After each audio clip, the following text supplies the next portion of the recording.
This is Morning Juice. Sports, insight, and great storytelling. Starring Bobby Carpenter and Jeff Tito Thidoff. It's time to attack and dominate. Coming out of the box, I'm going to jinx things. I think we have a perfectly executed technological show today. There'll be no issues. I'm logged in. I can play sound.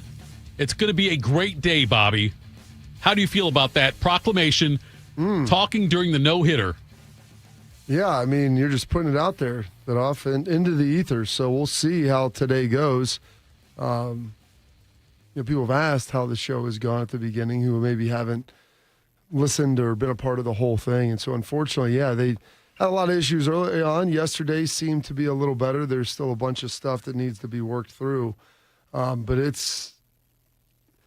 seems to be going better thus far. But, you can talk about this and that. Hope. I've never identified hope as a strategy that's all that effective. So hopefully, as I say it once again, things will go off well this morning, and we'll be ready to rock and doing a great job all day. The content's been good. The delivery mechanism has not been as consistent as I would like, though. We've got a big show lined up for you today. Albert Breer will join us at 7 o'clock from MMQB. Can't wait to talk to him. He's always a great interview. We will do this date in history like we always do. We also will tell you what's got us juiced, do the quick hitters, lots of NFL schedule talk, some college football talk. There may be some changes on the horizon. Breer is Shark's favorite guest, and I was able to talk Breer into still staying on here at a newer time in the digital format. How did you get him at 7 o'clock? Because people like me. Contrary to popular belief out here, a lot of people think that I'm a pretty nice guy. Now, I can be a huge jerk, believe me, but I also try to do a lot of things for a lot of people, and so there's a reciprocity that usually comes with that. And, and Breer's really just a great dude in general. He is. So, But we used to have him at 8 o'clock, and I thought, man, we're going to get him at 7:40. I asked him, I gave him some different things, and he told me his morning schedule. He goes, if I could go a little earlier. I said, well, yeah. I mean, if that's what you want to do, by all means, sir, oblige. You didn't. Okay, see, Bobby, that happens to me when I've already got something in place and somebody wants to do it, I act like it's a big deal. So it looks like I've done something really nice. I go, Albert, let me look, because it's going to screw up our show. But you know what? I want to try it for you. I would have done it that way, Bobby. Then you get more credit for it. I got plenty of credit for this. Shark's happy about it. I'm making his last 47 days of work or whatever it is going to be more enjoyable, and hopefully the folks that are going to be listening to this, they'll be much more educated on the NFL, because Albert's as good as anyone you're going to hear about what's going on. He'll actually give opinions and takes. So as opposed to some of the other people you might hear who might be, quote, insiders at different networks and other things, he's going to give you a lot of stuff that you can't get anywhere else, and some of his educated opinions, which are tremendous. All right. Best of the business. Yeah. Best reporter in the NFL. And I will, in retirement, set my alarm for 5 till 7 on Thursday just to get up and listen to him. I'm not going to listen to you guys the rest of the week. You'll listen to the podcast. No, you're not going to. Look, you'll be sleeping you'll be out back in your underwear, the hammock. Yeah, probably underwear, hammock, sleeping out there is what you're going to do. There's no way you're going to tune in at 5 till 7 or 7 o'clock. You won't do it. On Thursdays, I will. No offense, Shark. I think you're a liar. Brewers beat the Cleveland yesterday. Brewers beat Cleveland, not the Cleveland, 9-5. Guardians off today. They'll play at Cincinnati tomorrow night at 6:40. The Reds lost the White Sox 4-2 on Pete Rose night. They'll wrap up their series today at 12:40 at Great American Ballpark. Boston stayed alive with a 127-102 win over the Knicks. Series now 3-2, Game 6 Friday night in New York. Minnesota eliminated Golden State 121-110. Wolves go to the Western Conference Finals after winning that series in 5. Tonight you got Oklahoma City at Denver at 8:30. Thunder lead that series 3-2. In the NHL, Florida lost the first 2 games of the series against Toronto. Now the Panthers lead 3-2 after a 6-1 win last night. Game 6 in Florida tomorrow night. Edmonton eliminated Vegas 1-0 in overtime. Oilers win that series in 5. Carolina looks to close out the Capitals in Washington tonight at 7. Hurricanes lead that series 3-1. Dallas will try to do the same at Winnipeg tonight in Game 5 at 9:30. Crews stay undefeated this year, Bobby. That's a big deal. They're undefeated through 13 games. Oh, boy. They've only got 7 wins, but they're undefeated. They haven't lost. So that means they have wins and ties. Oh, so they got 1 loss. 1 loss. I should say. I was going to say, they lost no, you're right. early on. I typed it up wrong. There's 7-1-5. You're right. They've got 1 loss. They lost fairly early on. Yes, you're right. Already the air by me. PGA Championship at Quail Hollow starts at 7 o'clock this morning. So lots going on in the world of sports. And, Bobby, let's bust out some Today in History. Time to get smarter. Morning Juice presents Today in History. Here's your professor, Bobby Carpenter. Oh, we've got a robust day for you. It is Thursday, May 15th, 135th day of the year. 230 days remaining in this 2025. A month away, we'll be inside the 200-day count for the finality of this year. And Shark, tomorrow we'll have to do some math on how many actual days you have left, despite the fact you're not going to be working weekends or a 3-day stretch in there over Memorial Day. This date, 1905, Las Vegas. The city of sin is founded out in the desert. This date, 1911, Standard Oil versus New Jersey, a Supreme Court case. SCOTUS determined that Standard Oil was owned by who, Shark? Johnny Rockefeller. We talked about him giving $100 million to his foundation yesterday, the equivalent of $32 billion in today's money. But it was declared a monopoly and must be broken up according to the Sherman Antitrust Act. I believe he broke it up into 19 or 23 oil companies, and then he went in and bought all. That's smart. 23. There you so go. he turned his monopoly into 19 monopolies. Owning them all, man. It's like Pokemon, Shark. Got to catch them all. This date, 1941, the beginning of one of the most famous streaks in all of sports. Joe DiMaggio opens up his 56-game hit streak. Couldn't find any of that, Shark? Couldn't find it. I saw a lot on No one previewed it. They couldn't say this. Couldn't find a gonna be Mr. this- Coffee commercial or something? They did have the last game of his 56-game streak, but not the first one. By the way, streak ended in Cleveland. Really? Well, Yeah, Kenny Ken Keltner, Keltner, made 2 nice plays at third base to There stop you it. go. Do you know the money he lost on that deal when he stopped at 56, Bobby? Have you heard that story? I do not. He had a... Did he put some cash on himself? No, but He he talked had to Shooters- Heinz 57 was going to sign to a huge endorsement deal if he got to 57 games. And We should have stopped at talked to 56. old boy at Cleveland and said, hey, I'll cut you in on this if you can get me here. I think after that he got had like an 18-game hitting streak or Yeah, something. After that, after it got broken up. Oh, wow. He went like 18 games again after that. It's pretty impressive. This day, 1940, McDonald's opens their first restaurant in San Bernardino, California by Richard Maurice before Mr. Ray Kroc took it over and blew it up, Shark. You know, Bob, I was in Sedona last month, and the Sedona McDonald's has blue arches. Really? And they proudly say we are the only McDonald's arches in the world that aren't golden. What about the golden arches. What about the golden don't. arcs? The Big Mac versus the Big Mick? I don't know what you're talking about. Come on. Coming to America, they've got the golden. Oh, yes. Okay. They've got the Big Mac. We've got the Big Mick. We've got the golden arc. Right there for you. Right there. Picture of it. That's pretty good. I like it.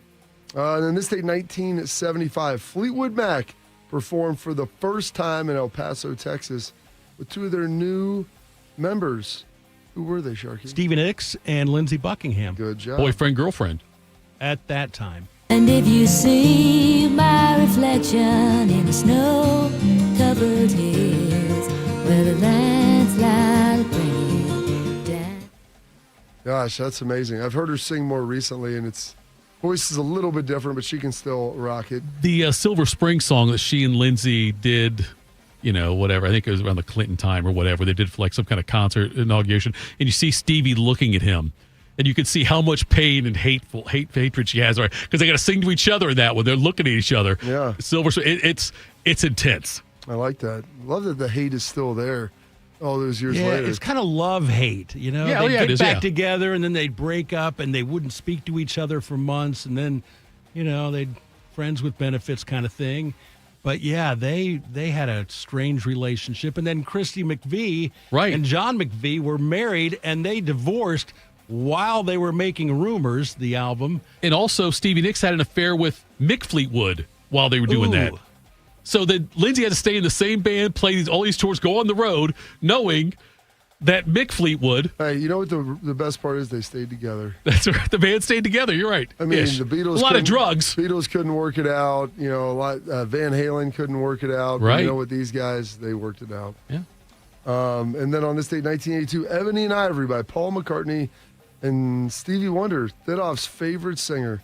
It's number 1. Ebony and Ivory live together in perfect harmony. By the way, Shaq believes Stevie Wonder can see. Yes, Shaq is convinced that Stevie Wonder can see. Gosh, now, I love Shaquille O'Neal. Because he said that he stepped on an elevator and Stevie Wonder was in there, and Stevie automatically said, "Hey, Shaq," without Shaq ever saying anything. Would that be the greatest scam in music history if we find out? Because look, Stevie Wonder's great with sight or not. No, but if we found out, though, that didn't impact his body. If we found out all of a sudden, though, this guy really could see this whole time, you talk about a reveal. Get Geraldo on that one. That'd be huge. Get Geraldo on that one. That would be pretty amazing. It's the lifelong gimmick is what he's played. Yes, it's the long con. Would it be the best one, the best long con ever? Yeah, I mean that would be. I feel like Redford should make a movie about that. Oh, good call. There we go. Well, that's as long a con as you're going to get. Somebody on the YouTube chat said Stevie can probably shoot free throws better than Shaq. That's probably also true. That would prove nothing. That would prove nothing. We've got some birthdays today. Born on this date, 1895, Prescott Bush, the patriarch of the Bush family, father of Herbert Walker Bush, grandfather to W. Roger Ailes, the founder and CEO of 20th Century Fox, Fox News. Born on this date, 1940. Donnie Nelson, actually Don, his son goes by Donnie. Second all-time in regular season wins, the 5-time NBA champ as a player with the C's, turning 85 today. Can each of you talk briefly about what you've been doing after basketball? Coach, I know you live in Hawaii, right? Yeah, I've been smoking some pot, actually. But I never smoked when I played or coached, so it's new to me. But anyway, I'm doing that, and I'm having a pretty good time. It's more legal now than it's ever been, and so I'm enjoying that. You know what, Shark? I'm glad you're taking a page out of the Don Nelson retirement playbook. I never did it while I was on the air, but just after. George Brett, the Hall of Famer, turning 72. That's gone. And now the Royals have the 1-run lead. George Brett has just homered, and Billy Martin and the Yankees want the bat. Look at Martin. Well, what they're talking about, Frank, is that he's got too much pine tar. You've got to have a certain amount of distance from the trademark of the bat and the pine tar. Well, Brett isn't sure whether he has a home run yet or not. Now, that is the plate umpire, Tim McClellan, with the bat in his hand. Now they're going to measure it across home plate. They might be going to call George Brett out. Well, yes. He's out. Yes, Frank. There's a charge on the field. Brett is out. And he's steaming mad. He is out and having to be forcibly restrained from hitting plate umpire Tim McClellan. And the Yankees have won the ball game 4-3. Brett is called out for using an illegal bat. Most famous hemorrhoids ever? Yeah. Brett's 1980 World Series. I think that, honestly, I can visualize that. I've seen that clip so many times, him running out there like a madman. It was unbelievable. Dan Patrick turning at 69 today. When we report on the SC LSU Mud Dogs here on SportsCenter, it's usually to add another number to their amazing losing streak, which now stands at 41. But now, Bobby Boucher has given us another reason.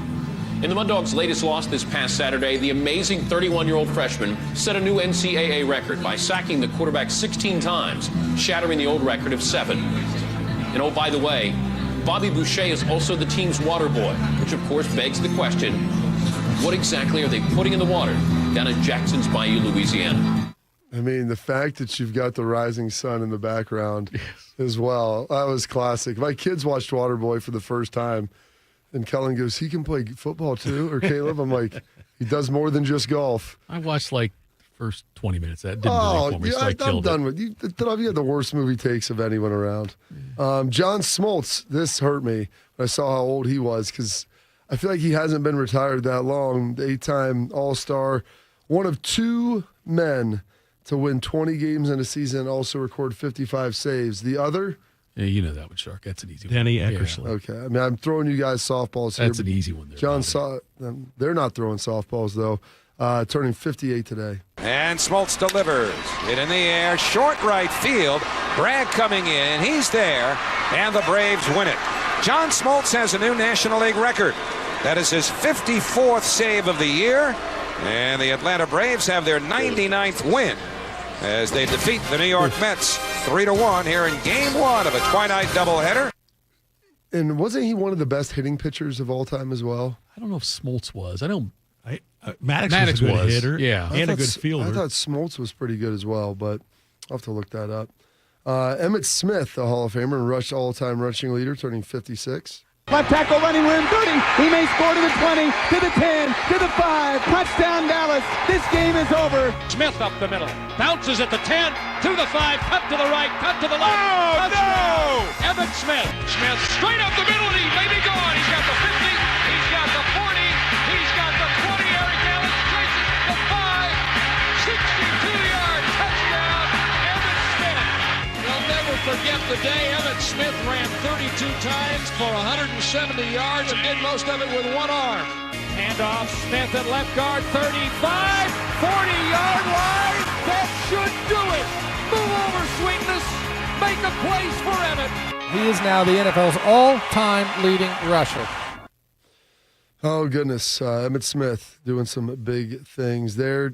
Sharks guy Desmond Howard, or maybe actually Common Man's guy Desmond Howard, turning 55 today. Starting to get warmer on the field, and the players are starting to feel it. Starting to get warmer up here. It sure is. Vinatieri. Kick goes to Desmond Howard at the 1. Desmond Howard is off. You better turn it on or he's gone. Desmond Howard all the way into the Patriot end zone. As soon as they get back in it, Green Bay takes it away. 99 yards. He's this generation's Mark May. That had to be Vinatieri's one of his first seasons. I forgot that what was that, 96? 96. When Green Bay. Yeah, I forgot that he was the kicker for them with Parcells as well. I was like, what clip are you pulling here? I was like, you're going to get a Super Bowl return, and that was it. Ray Lewis, another Hall of Famer, turning 50 today. I want you to research the story of David and Goliath. I want you to understand what the king told David when he put on the armor on David, and he said, I want you to fight Goliath with this armor because he's huge, he's 9 foot tall. And David said something that was very key. He said, King, I can't fight your fight. I got to fight my fight. It's about fighting our fight. It ain't about wins and losses, it's about loyalty. It's simple. It's about winning one-on-one battles. Fight your fight. It's our fight to fight. Give everything you got today, not because of the scoreboard, but because when this game ends, you have a brother to call for life, knowing you gave everything you had. That's why you play as a Raven. That's why you fight as a Raven. Fight your fight. David found a way to fight his fight. Ravens. Oh, Ray Lewis, one of the best speakers you're going to find here. And another guy drafted really high, maybe not quite the success. Ryan Leaf, turning 49. With the second choice in the draft, the San Diego Chargers select quarterback, Washington State University, Ryan Leaf. Is the ceiling higher on him, perhaps? Well, I really believe, Chris, when you look back at this trade, San Diego moving up from 3 to 2, 5 years from now, it may not look like Bobby Beathard gave up enough. This kid has tremendous potential, great physical ability, throws the ball all over the field. And I think when you look at San Diego, they were fortunate to have this pick. They tried to trade away the 98 first-round pick in the second round last year. So Bobby Beathard fortunate to have that choice to get a Ryan Leaf. Not. Great call by Mel. Mel's never wrong, though. Aaron Rodgers, he was pointing out, didn't really point out his Ryan Leaf take, as Shedeur Sanders was falling in the draft. And finally, the Tribe legend, Michael Brantley, turning 38 today. Swinging a drive, deep right field, away back, score! A game-tying grand slam by Michael Brantley. Swinging a grounder in the hole, into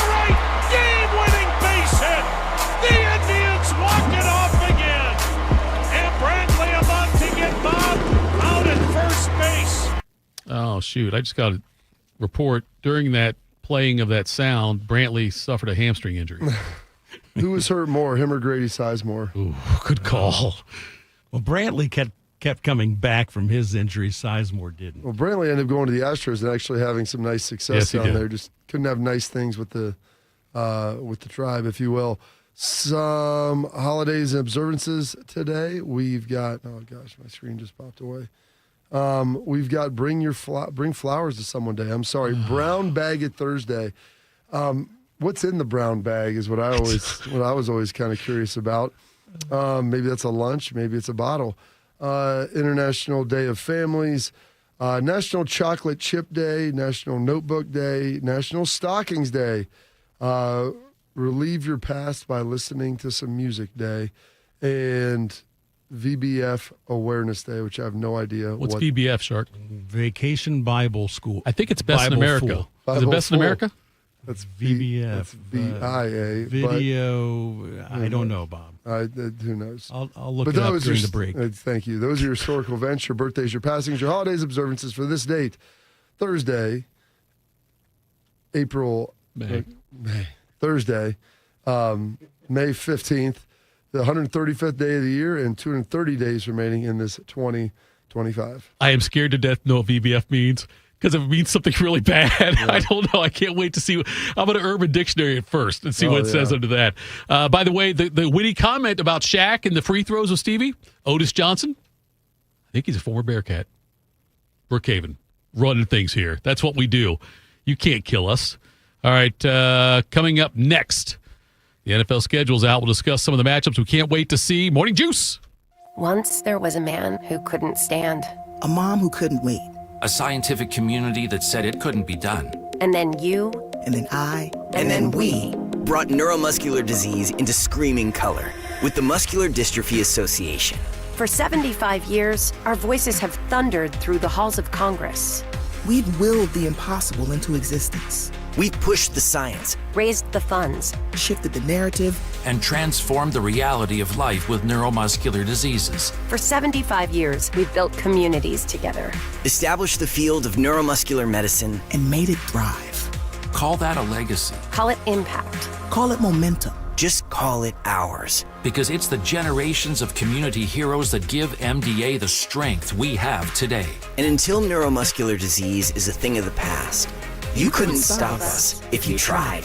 Join us and celebrate 75 years of breakthroughs at MDA75.org. Hey guys, 13-year NFL veteran and Super Bowl champion Jason McCourty here, and I'm an innovation ambassador at FAIR, Food Allergy and Research Education.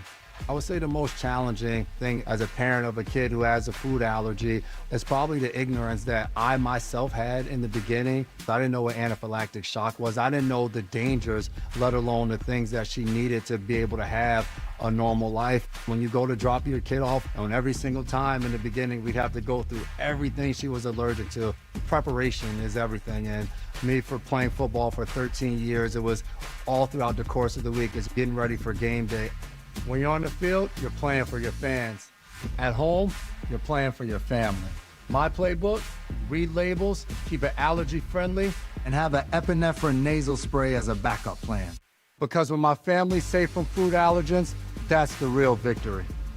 Visit foodallergy.org to learn more. In honor of all those we've lost to cancer and those still fighting and thriving, like basketball analyst and cancer champion Dick Vitale. I want to beat cancer. I'm going to beat it. That's no doubt in my mind. I'm going to win this battle. Defeating cancer will take all of us. Join our team to help fund game-changing research that saves lives. At the V Foundation, V is for victory over cancer.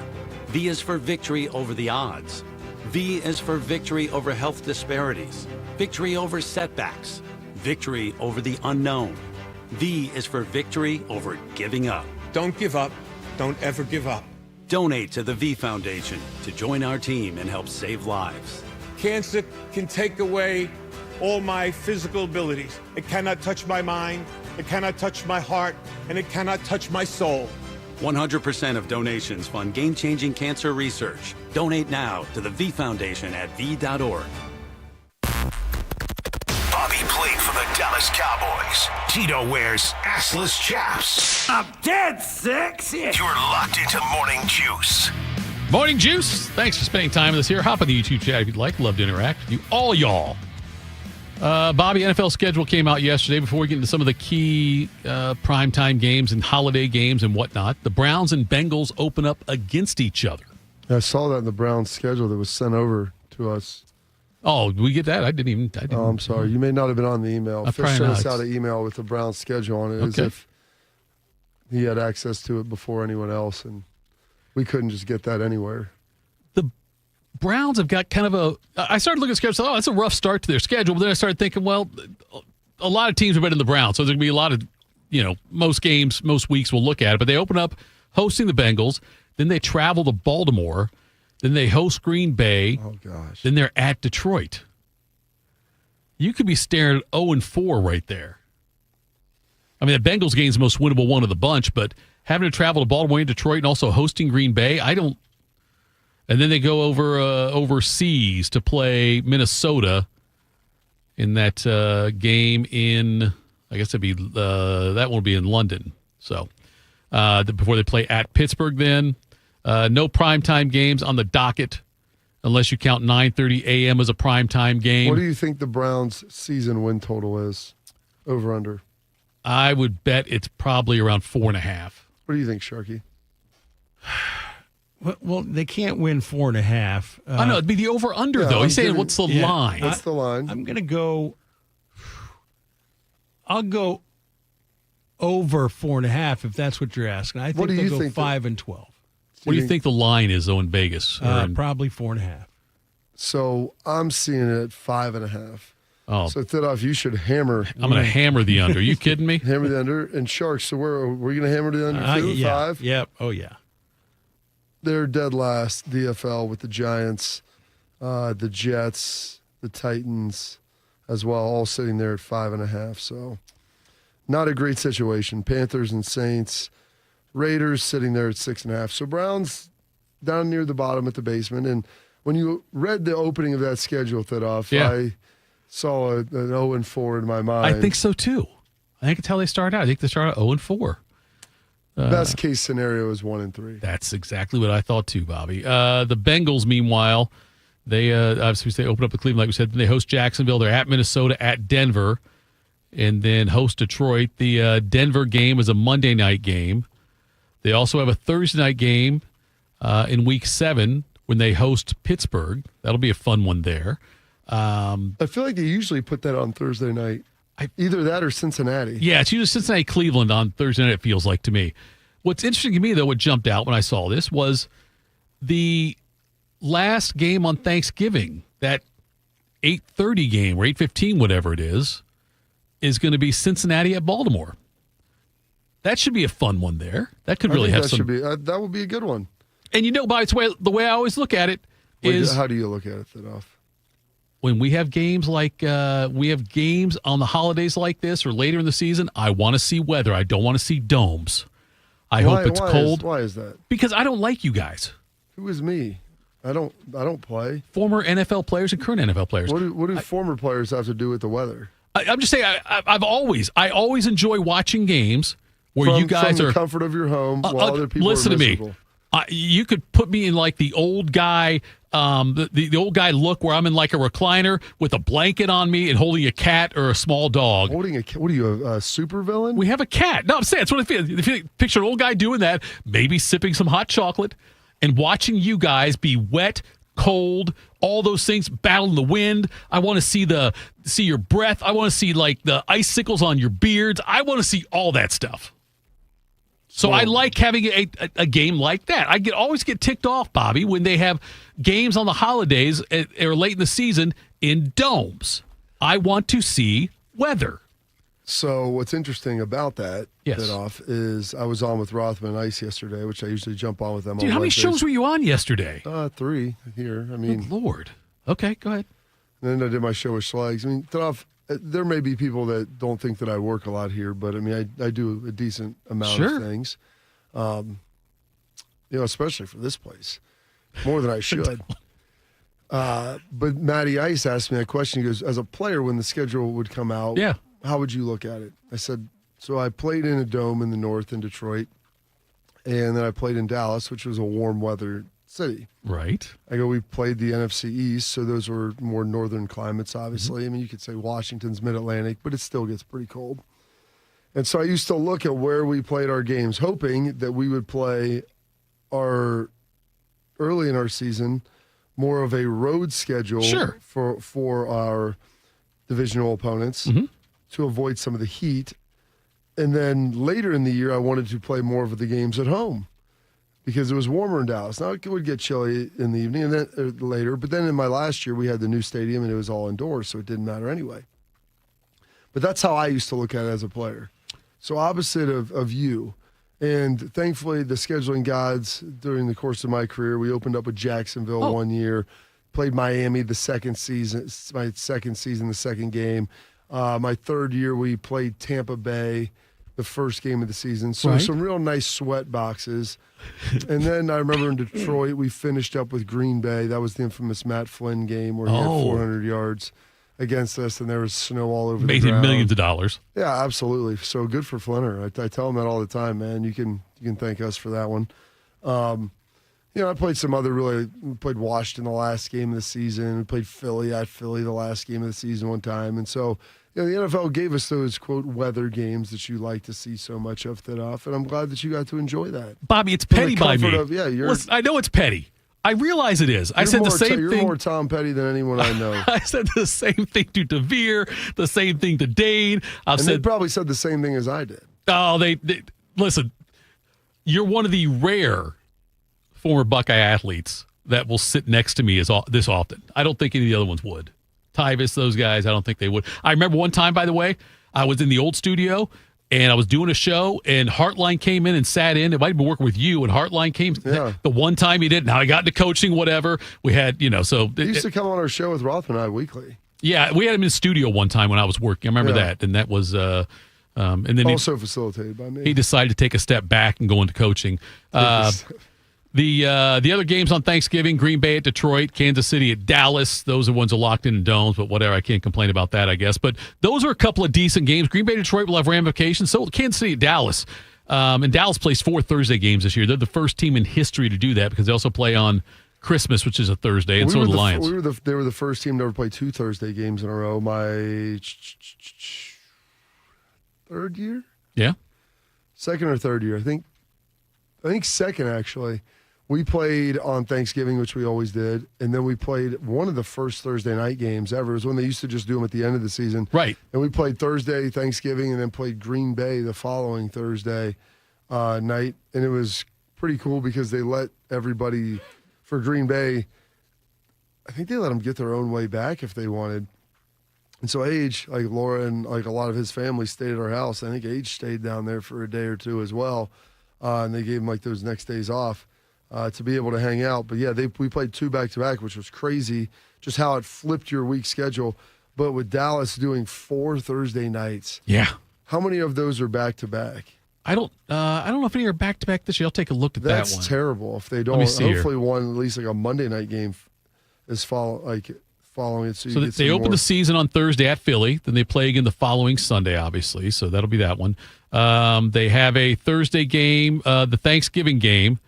They play Sunday before that. They play the following Thursday at Detroit. They do that quite a bit, where they will do the Dallas and Detroit. I think that they've played like that a couple of years now, it looks like. And then when they play Washington on Christmas. That's a Thursday? That's week 17. That's a Thursday. That'd be the other one there. So they do that's the second to last game. There's 18 now. Yeah, there's 18 of them now. They close with the Giants. But that's a lot. That's 3 different weeks that you're going to be on very short weeks. But Christmas Day, it's Dallas at Washington at 1 o'clock. Detroit at Minnesota, Dome, 4:30. Denver at Kansas City, 8:15. Now we're talking, Bobby. That's good. I mean, the NFL, they play the hits. I mean, they know what they're doing when they schedule. And it's a prime time situation, and it really helped them out because Detroit's good now, so Thanksgiving's very robust. But, oh, my gosh, they play a Monday nighter in there, too. Oh, yeah. They play back-to-back Monday nighters with a bye week in between. Yeah. I mean, out of 17 games, they play 1, 2, 3, 4, 5, 6, 7, 8, 9. They only played 9. Well, I guess the last one 10. Out of their 17 games, only 10 are on Sundays. That's amazing. Do you remember when you talked about splitting this, when like the Thursday games didn't start till halfway through the season? Started after Thanksgiving. Do you remember when ESPN and TNT had split Sunday night rights? There was a time when like TNT would have the first half of the season of Sunday night games, and then ESPN took it after that. I don't remember that because we didn't have cable growing up, so I didn't get a chance to watch the Sunday night games. Mike Patrick and Joe Theismann did the ESPN. Is that Dan's brother? And no, not Dan's brother or Bill's brother. There used to be 3 Patricks working at ESPN. There was all at the same time? Bill Patrick, Dan Patrick, and Mike Patrick. Oh, they're not related, though. I'm sorry. I was thinking that they weren't related. No. None of them are related. The Valvanos were related there. Jim and Bob, right? Wasn't Bobby Valvano the other one? Yes. Who used to do that, yeah. Still is, doing radio for ESPN. Still might be. I'm saying, but yeah. That's. How about Pete Rose and Derek Rose? You know what? I'm not. Maybe half brothers. Maybe step brothers. Step brothers. Who gets in the Hall of Fame first? Who? Pete does. I don't think Derek's a Hall of Fame. But the NBA, though, and the NFL are both more lenient when it comes to injuries. Derek Rose certainly. And by the way, I'm sorry, I should say NBA. Basketball Hall of Fame considers college also. Yeah. So that's why Al Horford will be in the Hall of Fame. Win 2 titles at Florida. He's got a title in the NBA. Yeah. Played a long time. Has played a long time, yes. He'll probably get in, but I don't see Rose will probably get in too. He was at Memphis. They lost that year, didn't they? Lost to Kansas. They lost to Kansas on like the buzzer beater. Yeah. Chalmers maybe Mario was. Chalmers. Chalmers made the shot. God, I've got so much stupid knowledge in my head for some reason, and I can't remember, what I'm supposed to get at the store on the way home today. But so I think Rose gets in before Rose. I think Pete gets in before Derek. There, I caught myself, Bobby. Because I could have been right either way, though, on that one. If I would have just said the Rose gets in before Rose. So, all right, that's it for this segment. The NFL schedule, like I say, I was super excited, overly excited. I was at the UA lacrosse game last night, checking my phone for the updates when that came through. There you go. Anyway. I mean, because that's super time sensitive, Thidoff. Like, you wouldn't be able to do that today, and it wouldn't have impacted your life in a different manner. I kept checking my email to see if I was getting any kind of updates on that. Coming up, here's the quick hitters. A Big Ten school extends a couple of head coaches. That's next. Morning Juice. Hey, it's Bobby Carpenter. I know firsthand what it's like to battle through joint pain. After years of the hard hits and the wear and tear on the field, I thought pain, it was just going to be something I had to live with. Let me tell you, that's no longer the case thanks to QC Kinetics. For over 8 years, QC Kinetics has been leading the charge nationwide in non-surgical joint pain relief, helping over 50,000 patients get back to doing what they love, pain-free. Whether it's your knees, back, hips, shoulders, you pick it. If joint pain's been slowing you down, you need to hear about what Dr. Aaron Walkoff and his team in Columbus are doing. They're using cutting-edge regenerative medicine, natural biologic treatments with powerful healing properties to repair and restore damaged joint tissue. No surgery, no drugs, and no downtime. Just real results. The kind of treatment I wish I had access to during my playing days, and now you do. Imagine this summer playing around at golf, chasing the kids, and just enjoying a walk without the pain. Go to qckinetics.com/Columbus or call 380-228-4544. They now have offices in Grove City and Canal Winchester. I'm Shanola Hampton.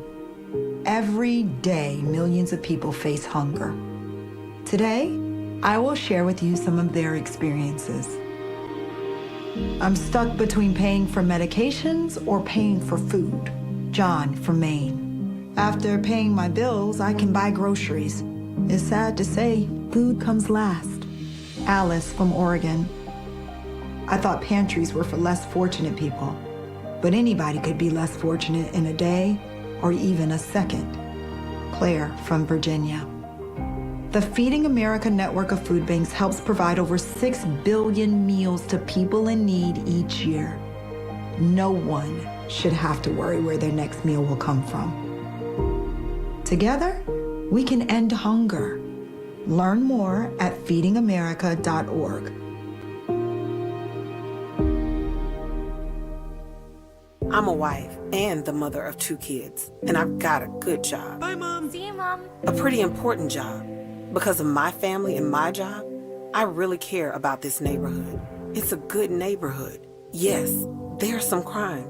And when I drive to work, like now, I realize that some people here don't trust the police. So the police should be reaching out to this community, and this community should reach out to the police. That's the way to make this a safer place. And when I get to work in the precinct house and put on my uniform, I can tell you as a police officer that this department is reaching out to the community, and the community is doing its part. We're building partnerships. This should be happening everywhere.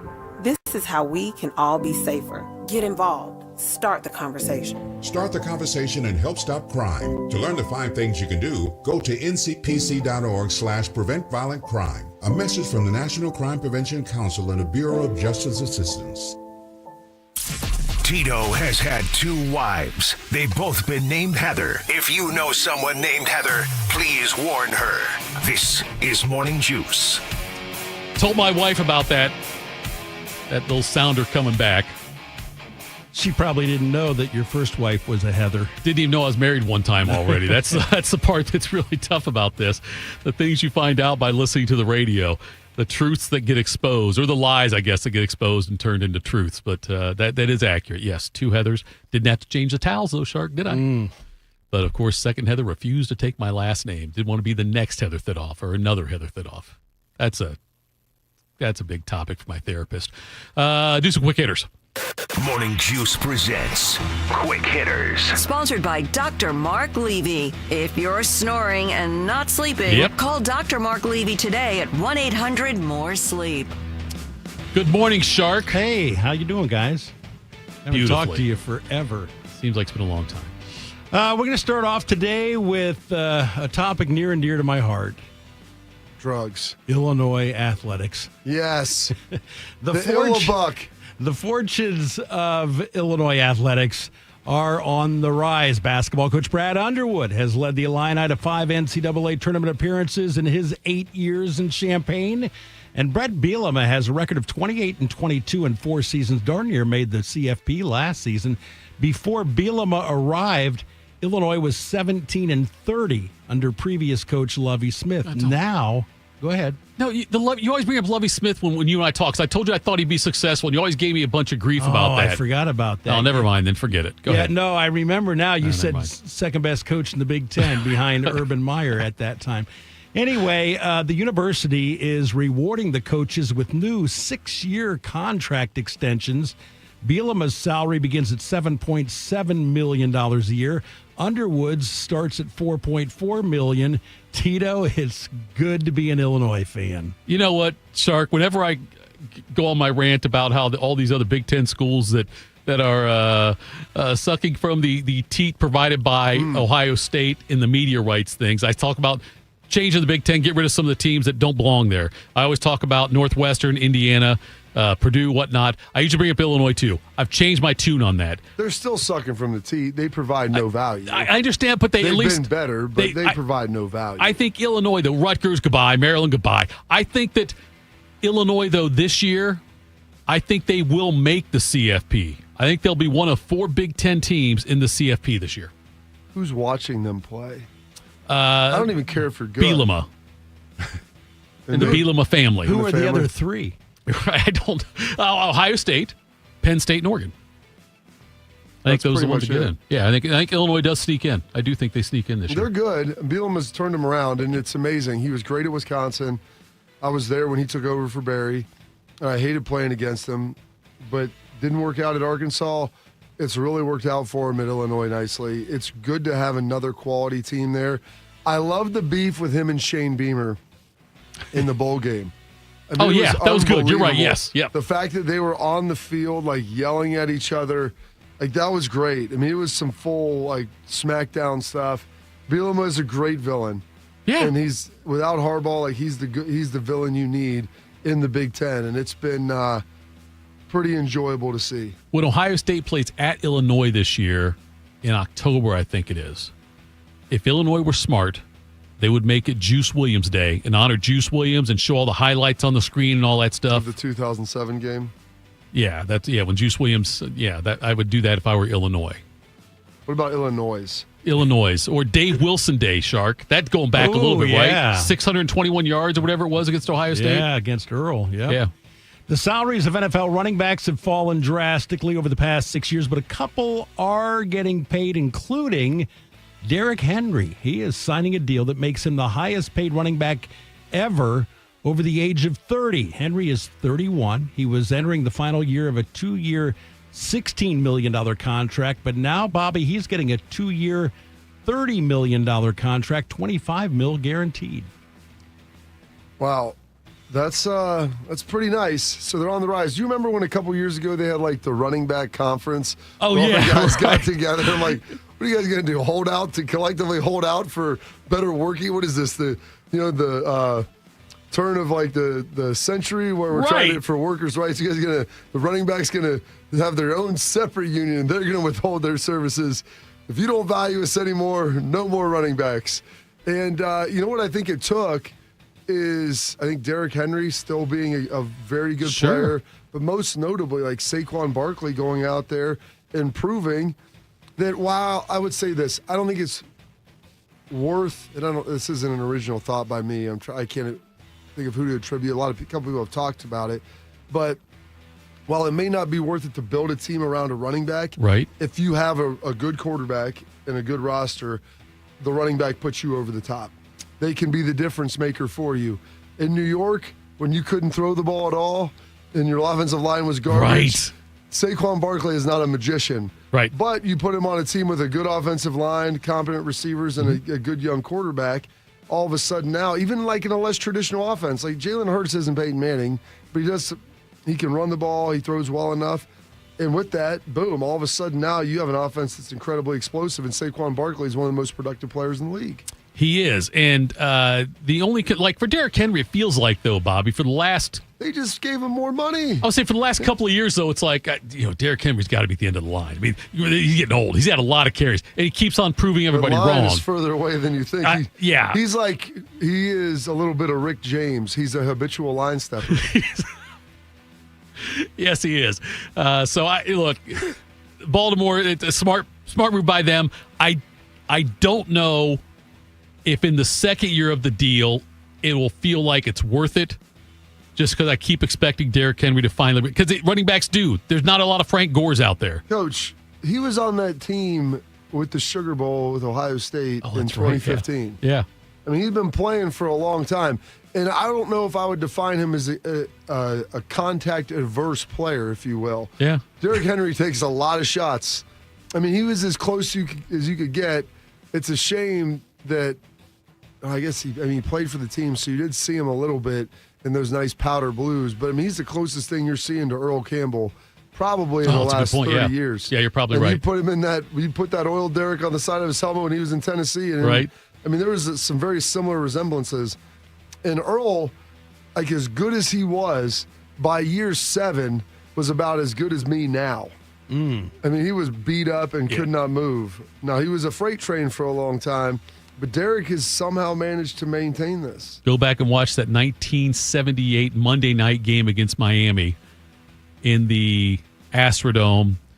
And was that the one where they're ripping his jersey? Rip his off? jersey, scored like 4 touchdowns, but also just like even the early part of it, when you see the fans, the Love You Blue thing, and they're all waving the pom-poms, it looks like a college game. Oh, yeah. Like as far as the atmosphere goes and all that. Dude, my parents got the Love You Blue shirts. I got a new one. Homage made another one for me. I'll have to wear it in here for you sometime. Is it available? Or was it a one-off just for you? That's a good question. They made them and sold them. Because I know if it were one I had, I would give it to you as a co-host of Morning Juice. You wouldn't be able to fit in this thing. Well, first of all, they make other sizes. What size are you wearing? It's an XL. I could wear an XL. You could, but it would be this is an XL. The tapering of it, I don't know if it would be. You don't know this. Mine's more like an upside down pyramid. Yours needs to be more like a traditional pyramid. No, listen, Bobby, I weigh the lowest I've weighed. You probably weigh less than me. I know I do. But I know I do. What? That's not mine. You're taller than me. That is true. Okay. I don't have as big a head though. God, my wife loves saying I've got a head. That's the old the other joke. Would you have $1 million or my head full of nickels? But I weighed 223 this morning, Bobby. Oh, you weigh 20 pounds less than me. I'm not gonna fat shame you, but I weigh less than the last time I was this light. How tall are you? 6'4". Of all the people in the station right now, right? Maybe we'll have to do this. We can get like a chart over here or a race, and we can rank them of who do we think weighs the least to greatest. I'm 6 feet tall. I don't know. What about are you that. about? Are you 6'3"? Yeah, at one point maybe. The NFL said I was 6'2". Shrinking. They said I was 6'2 3/4. I might be 5 3/4 now because I'm old, but I 6 feet is what I am. And yeah, I have not weighed. This is the lightest I've been since dating Heather 2. Heather 2.0. Heather 2.0. Are you and Artie on that same plan? He just doesn't eat, so you don't eat together? No, I eat. I'm just look. It's just I'm an incredible inspirational story is what I am there, Bobby. You should be a motivational speaker. You're right. I should be. You're not even close to the top of the chart here at the radio station in terms of weight. The top-ranked high school linebacker in the class of 2026 is Xavier Griffin. He hails from Gainesville, Georgia, but he didn't commit to Georgia. Instead, he decided to play his college ball at USC, committing there last July. But now Griffin has decommitted from the Trojans, and Ohio State could be his next destination. OSU linebackers coach James Laurinaitis recruited Griffin last season, offered him a scholarship. Then he went to USC, but he did attend the 2024 OSU spring game and loved it here. Now he has 4 official visits lined up: Alabama, Texas, Florida State, and Tito. He is going to be here in Columbus on May 30th through June 1st. That's outstanding news. And Bobby, thankfully, he and I are cut from the same cloth. He's 6'3", 210, so we're both kind of in that same range as far as weight goes. But if Ohio State can pull this off, we talked about Laurinaitis earlier in the week about could he end up having a Heartline-like recruiting run, and he's already like getting a guy like this, the number 1 linebacker. He said he was here before and he enjoyed it, and he's the number 1. He's being recruited by Ohio State. It says this is on Bucknuts as like a linebacker / edge, but he's got some other visits coming up. He is, I think, Alabama, maybe Texas, Florida State are ones he's going to go look at as well. But what a huge get this would be for that 2026 class, Bob. Yeah, James Laurinaitis is doing a pretty good job, I think. Yeah. Correct? Yep. Can we can all agree on that? All right, yes. This will be huge. Yes, I'm excited. I'm excited for it, and I think it's going to be big. People wondered, James, would he be able to recruit? I'm like, I think he'll be fine, and I think he's proven to be fine. Not only as a great coach, but he's a great recruiter as well. Laurinaitis is one of those guys when I've had my very few interactions with him, he seems very grounded and humble. Stay humble, stay hungry. And but I wonder how animated and how passionate he gets in the locker room, or when he's talking to his guys. He gets super. James is a very emotional guy. I'd love to see that. When you say James isn't a yeller. Okay. He's not a screamer, but he talks to people very honestly, and he's very real, and there's emotion, but he's not a screamer. My best coaches I ever had, none of them are really screamers. Fick wasn't a screamer. They talk to you sternly and they'd be honest about stuff, but James isn't a yeller. Shark, I want you to note that if I would have said someone was or was not a screamer, I would get a comment from Bobby about that. Of course you would. Okay. You think Xavier Griffin could be the greatest Griffin ever at Ohio State? I think he'd be top 10. Duncan, Ray, right? Some guy named Arch. Oh, yeah, that guy too. The other Griffin. You know who's excited about the Cowboys acquiring receiver George Pickens? Dak Prescott. Good. He has CeeDee Lamb and George Pickens to throw to now. Change. Prescott said yesterday, quote, "You turn on the tape, you see a guy that can catch the football. That's good for a receiver. You put the football anywhere in his vicinity, very strong hands. He thinks it's his ball when it's in the air," unquote. Bobby, true or false? George Pickens makes the Cowboys a Super Bowl contender. Oh, gosh, I don't know about that. I think Troy thinks so. I think they may have other holes in their roster that they need to get filled. It does make them more productive. Here's the question: will Dak be thinking the same as George Pickens is not showing up to meetings and talking trash back? Now, he's in a contract year. Right. They're not going to give him a deal until after the season, so he's going to be on his best behavior. So I think you're going to get the best of him, whatever that is. And the best of him physically is great. If you can bring along the character side of it, then I think you've got a shot.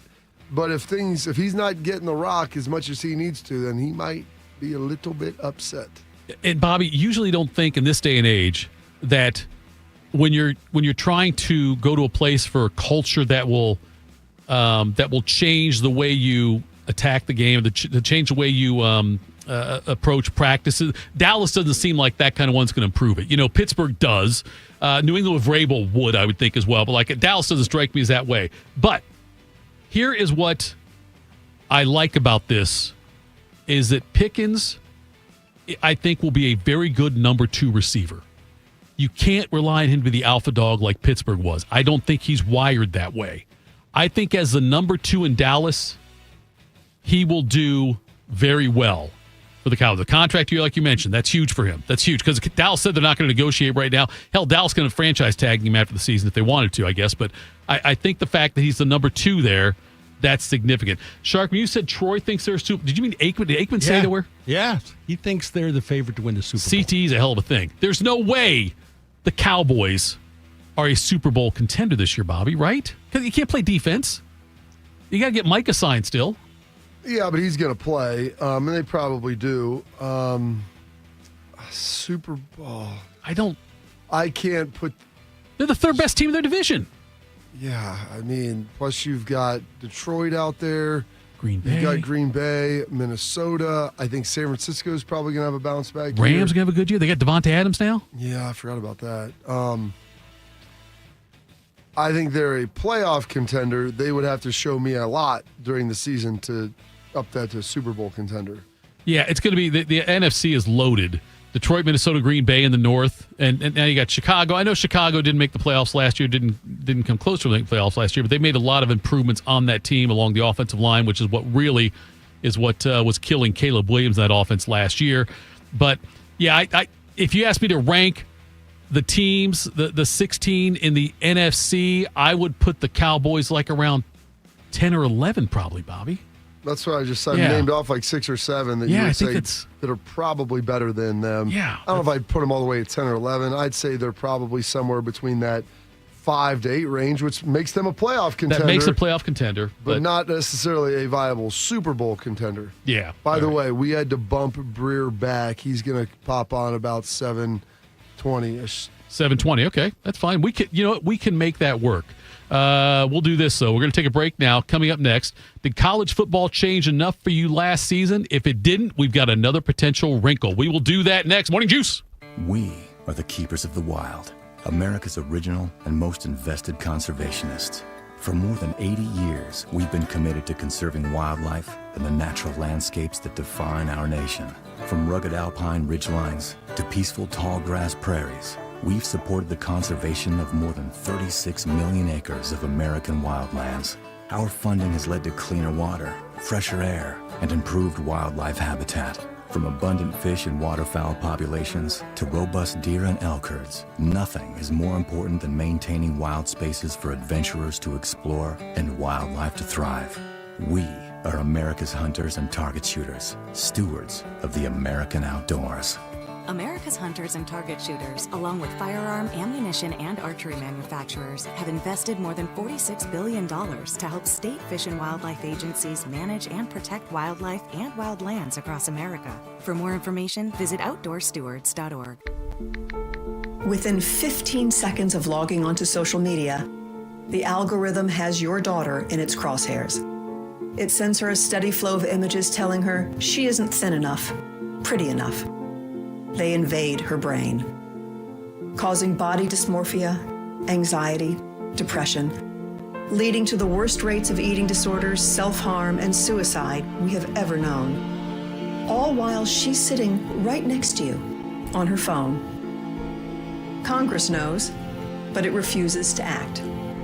Don't let her suffer the secret pain alone. Use your voice. Demand a plan. Join us at the Center for Countering Digital Hate, protectingkidsonline.org, because it's up to you to protect your children from social media nightmares. Join us for her, for your daughter.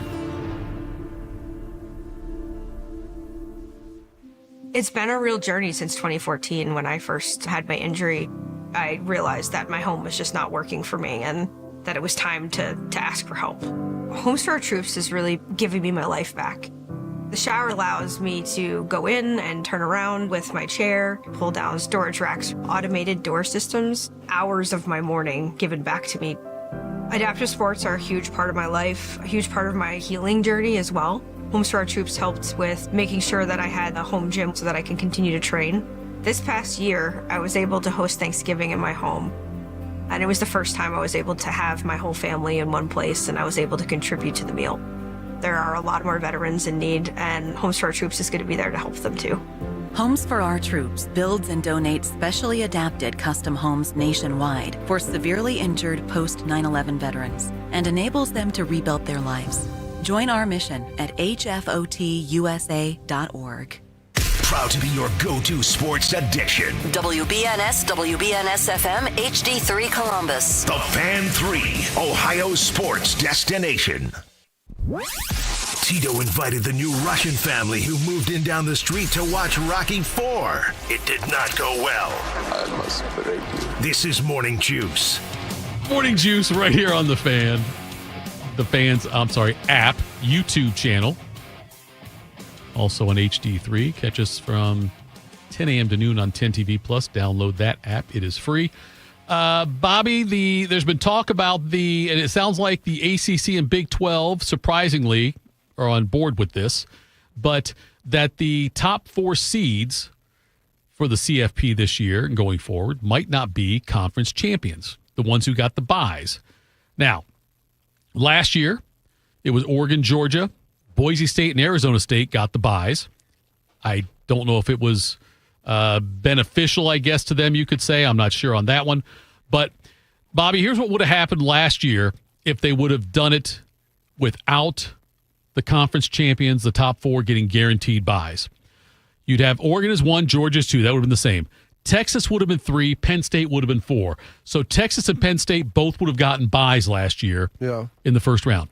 Notre Dame 5, Ohio State 6, then Tennessee, Indiana, Boise State, SMU, Arizona State, and Clemson. Clemson will get in over Alabama still. Alabama would be out at large, but Clemson gets in because they won the ACC.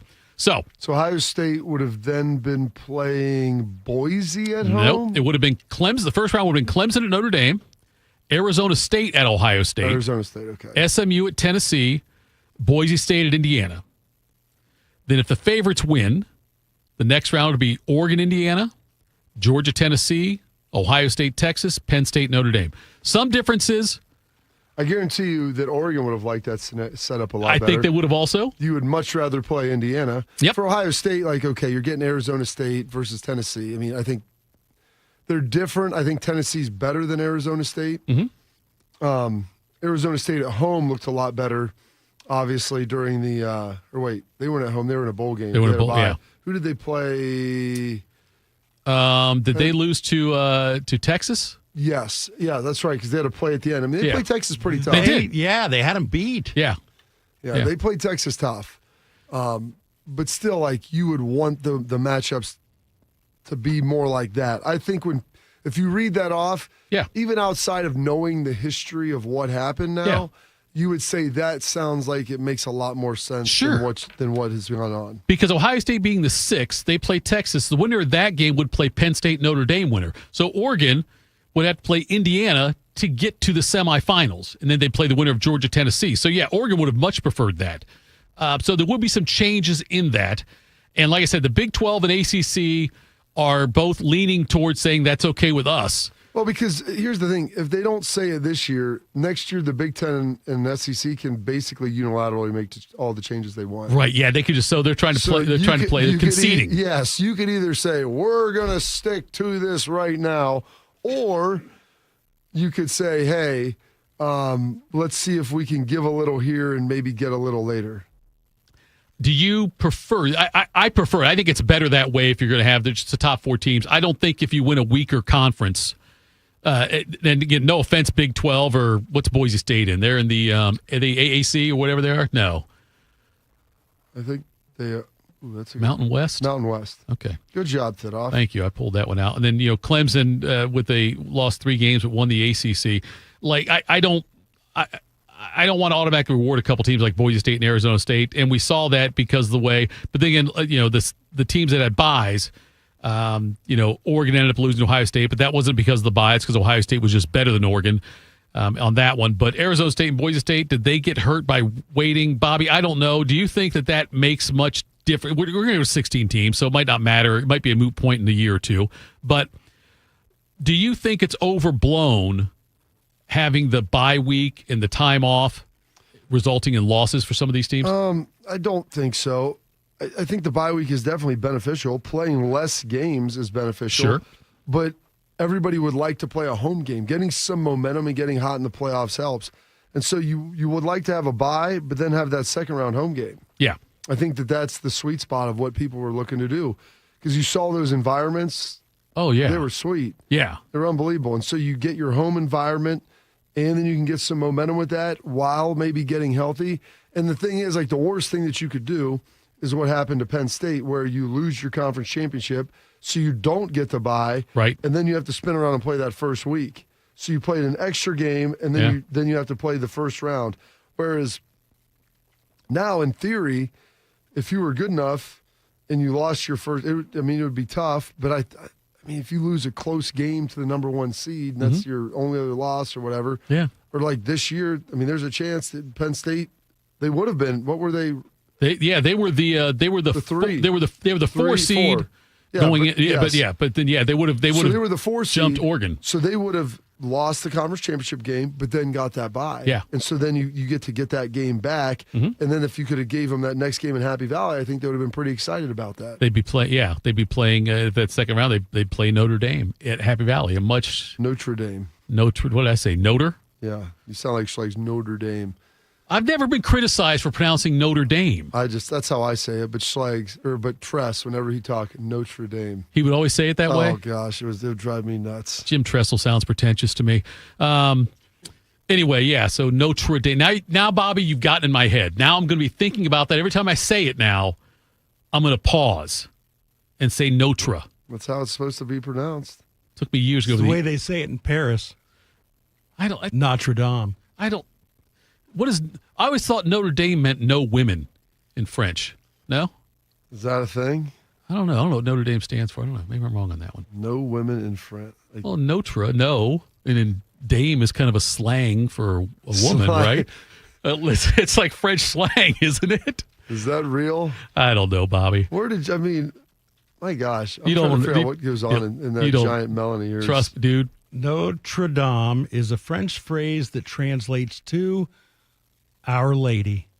Yes. Oh. So instead of no ladies, but Dame is still there, though. Lady. It's a title for the Virgin Mary, Our Lady. Notre Dame. Notre Dame. Notre Dame. Not no Dame. Not no dames. Not no dames. Our Lady, Mary. People jumped in on the chat and made sure that our mother is what Zoo Review says on that one. So, okay, yes, you guys were right. Look, I'm not a smart man. I'm not Forrest Gump dumb, but I'm not a smart man.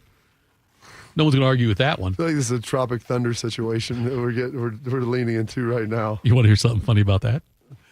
Oh, boy. Never saw it. Shocking. You know what you need to do? What do I need to do? I stumbled in on that, and I started watching it, and the end of it, and it was amazing.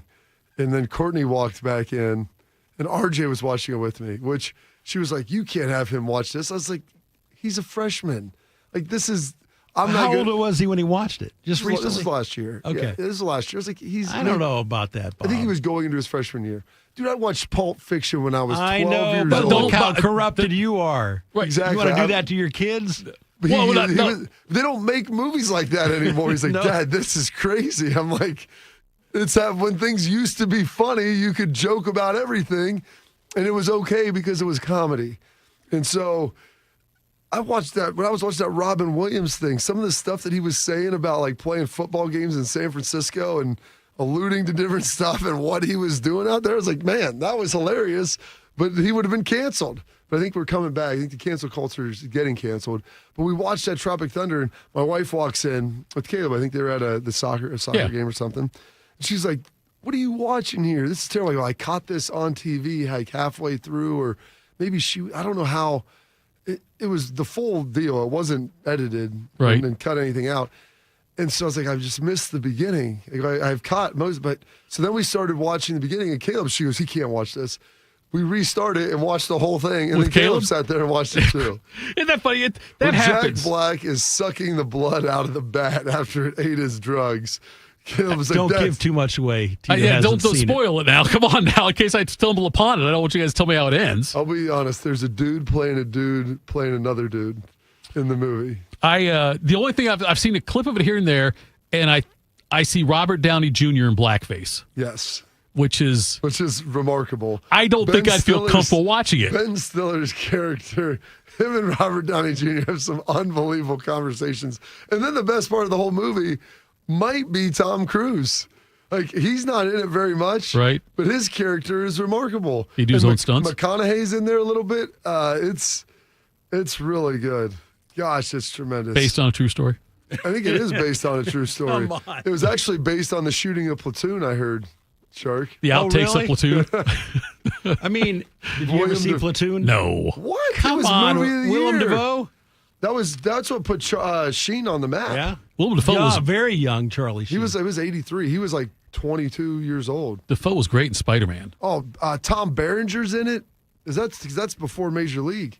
Oh, yeah. Dafoe and Tom Berenger like go at each other the whole movie. Vietnam, Tito. You remember that? It was I don't remember it. I remember hearing about it. It was a war we fought. Yeah, well, it was a conflict, but whatever. I don't know what they call it now. I don't know what do we call it? What's the proper? What do we call it? A war or a conflict? I mean, I'm going to refer to it as a war. I mean, people died, and what's the difference between a war and a conflict? Well, it was the longest running conflict, I think, in U.S. history. MASH lasted 10 times longer than the Korean War did, by the way. I always thought MASH was based on Vietnam. Did you really? How would I have known? I was watching you this. Didn't watch it. I was watching when I was 10 years old. It looked like it was in a jungle, and it was not World War II, so I just assumed it was Vietnam. And my dad goes, no, it's in Korea, based in Korea, but played during Vietnam. Right. Yeah, it was actually filmed on a soundstage in Los Angeles, but they were never. How they get that chopper to come out of the jungle? I don't know. Is that just the Hollywood Hills that he's flying out of? That's amazing. Yes, that's a great point. I always get disappointed when I hear that stuff. Did they push over the Hollywood sign and it was coming back out? I get disappointed when I hear, because as a kid, I watched MASH. I want to believe it was shot in Korea. You know, I want to believe that's the case. I believe it was shot in Vietnam. You thought it was shot in Vietnam, which would be a weird choice for a Korean War show to shoot in Vietnam. But nonetheless, I get all that. What's the first movie? Okay, you talk about the things with the kids. Yeah. God. Yeah, well, I don't care. It's okay. What's the first? How old were you the first time you saw a movie with nudity? Ooh. I remember I watched Braveheart with my dad, and they fast-forwarded that. We watched it as a family. It was a family show. Is that a good movie? Oh, it's long, but it's tremendous. Okay. It was good. It was 2 VHSs when we got there. Okay. You rented it, and you had to rent 2 VHSs. That's right. So we watched it, and there was some nudity in there. It's brief, and it's like side shot. Like, there's nothing overly whatever. And there's no, the suggesting that goes along with it. I always say that a lot of it is how it's portrayed, and the portrayal was very classy and clean. That's probably the first one I remember watching because my parents were there and it was awkward. At my buddy's house, who had like older brothers, in the summer, we used to watch some stuff that I don't know where he would get these VHSs and different things, and I was probably in, I don't know, 5th or 6th grade, which is probably around the time I saw Braveheart with my parents, maybe 4th. Somewhere in there. That was back in now kids have access to anything at any time. Right on their phone. It was a big deal when I would go to my friend's house he was like the youngest. His parents had kind of checked out on parenting him. He had older siblings. You know, they'd get him whatever they want. They'd have access. Oh, yeah, hang out, watch this, whatever. They're supposed to be babysitting him. They're playing video games on the other TV, and we're watching who knows what else in the other room in the basement. And that was what we would do. How about you, Shark? I can't really remember. It's Playboys that you hid. Yeah. Well, yeah. Do you remember S.O.B. when Julie Andrews, Mary Poppins took off her top? No. You remember Mary Poppins? You remember Julie Andrews? I know. Looked like you read the wrong movie. No, S.O.B. was the name of the movie. Okay. I can't imagine Mary I'm sure Poppins there was something getting naked. before that. Some National Geographic show or something. Well, that doesn't count. It wasn't a movie. I mean, Julie Andrews, it was a big deal. That was, because she's kind of wholesome. Oh, absolutely. She's the mother of the Von Trapps. Right. Maria Von Trapp. Maybe that's how she escaped the Nazis. She did some things she wasn't proud of, kind of like Sally Field and Forrest Gump. Was there any nudity in Saturday Night Fever? I think there might have been when Travolta's What about in the Godfather? I saw that never one. saw it. I don't know. You never saw Godfather? No, that's Godfather. I never saw it. Okay. Before my time. All right. I don't know the first movie I ever saw nudity. Maybe I've never seen any. Mine might have been Tarzan. What? With Bo Derek. Oh, yes. How about Bo Derek in 10? I didn't see 10. But Bo Derek and Tarzan, I remember it was on HBO. When HBO had one channel and they'd play 12 different movies the entire month, whatever. And it seemed like Tarzan was like, they had the warning screen came on. Yeah. Because they wouldn't show it unless it was after 10 o'clock at night. Oh, yeah. And so I stay up late to watch those premieres at my buddy's house. Yeah, that was the. I remember Tarzan. I remember Clash of the Titans from 1981. I was 10 years old, I guess, probably the first time I did that I saw nudity in a movie. It was a very quick scene with one of the women coming out of a bathtub or something. It was quite. It wasn't. That's all it was in that one. So. Somebody in the chat said Titanic. Somebody else said Stripes. Yeah, Titanic isn't about. Oh, Stripes. Stripes. The mud wrestling. Well, even before that, when you got John Larroquette looking at the shower. You know what? Porky's. Oh, Porky's. Yes. Oh, yeah. I watched Porky's with my dad. No, the track. You did? Oh, yes. How old were you? What? Probably 10. Oh my gosh. I was probably about 10 or 11 when I saw Porky's, and I remember the tracking on it was so bad. It was a movie that they had watched many times, and it was such a funny. Oh, it was so hilarious. Another one that was a classic. There was Porky's, and they ruined it with Porky's 2. But Porky's won a classic, cinematic. Should have won Oscars, whatever. But Porky's 2 was a letdown. Did you ever see Porky's 2, Shark? I don't remember it if I saw it. I obviously saw Porky's. Yes. How could you outdo that? Right, with the woman from Sex and the City was in that one. Oh, Sarah yes. Jessica Parker? No, not that one. The other one? The other one. She's one of the famous other ones. She's the one who got cancer on Sex and the City. She was in Mannequin also. Yes, you're right. Yes, that's her. Oh, yeah, I've seen Mannequin. Yes, she was the sex-starved one in Sex and the City. Sex-starved. Whatever, right? Yes. Yeah, she's 70 now. She was older in the show. In Sex. Yeah. She was in her mid-40s then. So, yeah. So, how about college football making some changes there, Bobby, in the playoff, maybe potentially format on that? What are they going to put on air? I mean, it's entertainment that off. Yeah. Gotta blend it all together. Got to do it all. Coming up next, Albert Breer is going to join us. The NFL schedule's out. We're still on Aaron Rodgers' watch, easy for me to say, and what will be the end result there and also with Trey Hendrickson and the Bengals. We'll do that next. Morning Juice.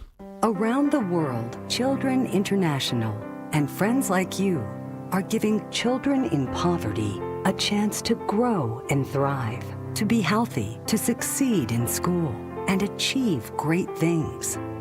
How do we do it? In the best way possible, by helping ensure access to healthcare, nutrition, and educational opportunities. And most importantly, by empowering youths and their families to get out of poverty and into employment through life skills, computer, and job training. The very tools they need to break the cycle of poverty and build futures full of promise. Because every child deserves a chance to realize their full and best potential. Learn more about how Children International is empowering children and families by going to children.org today. That's children.org. You know what hope is? Hope is action. Carving a path forward, even when it's hard. And kids who still know how to dream. They're the best pathfinders of all. So at Child Fund, hope means helping millions of children living in poverty worldwide to grow up healthy, educated, skilled, and so all those good things can come true for them. Safe. And that means safe at home, safe at school, and safe online. Hope means walking this path together. All of us. Because when we work together, we can do so much more. That's right. Hope includes you. Child Fund, because we need each other. To learn how Child Fund works with children in 23 countries to help them achieve their full potential, Visit childfund.org. That's childfund.org. The impact of a meal goes well beyond feeding our bodies, because when people don't have to worry about where their next meal is coming from, they can truly thrive, like Marta. And now we'll hear from our class valedictorian, who with our hard work never ceases to amaze us. Please welcome Marta Moreno.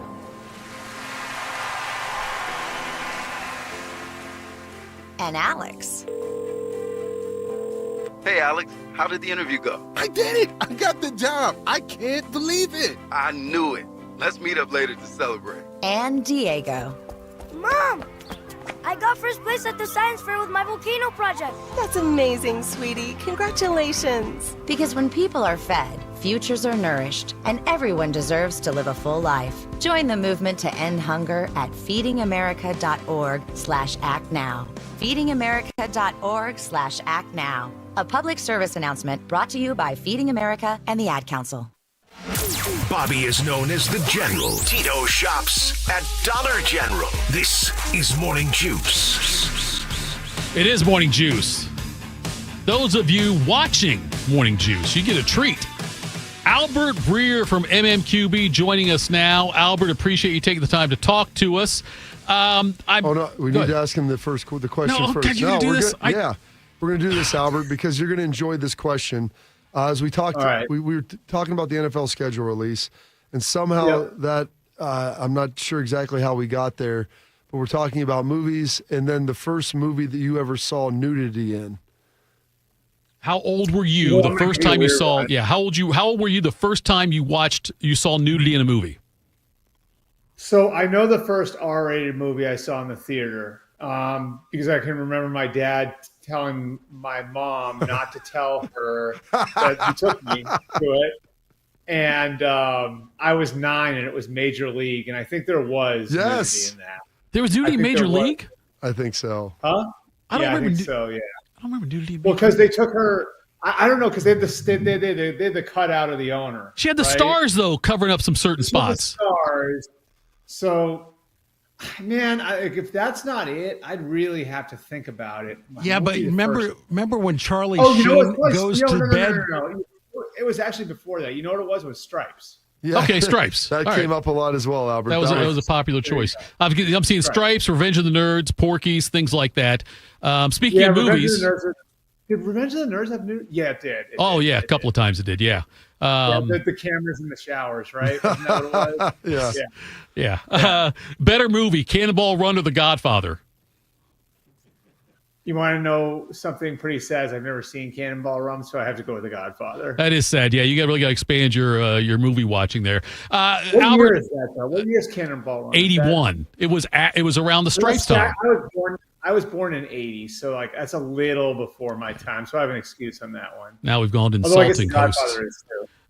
Shark was on his first marriage in 81. Albert, the NFL schedule release was yesterday, and I watch it a certain way. There's certain things I look for. I always click on this, want to see this. What is it like when you see that the schedule's getting released? Is there something you automatically gravitate to? You want to see either a team or a matchup or a day?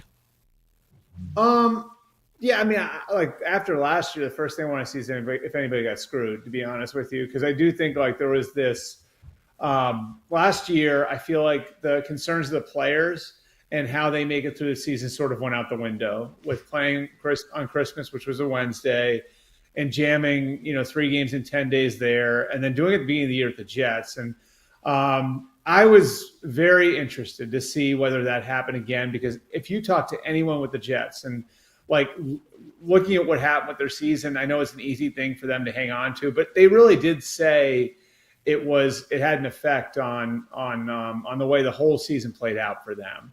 And if you remember, they opened on a Monday night. Now that was in San Francisco. So those guys are getting back at what? I mean, Bobby, a trip like that, you're probably getting back at 8 a.m. on Tuesday. Yeah, it's light outside when you're driving home.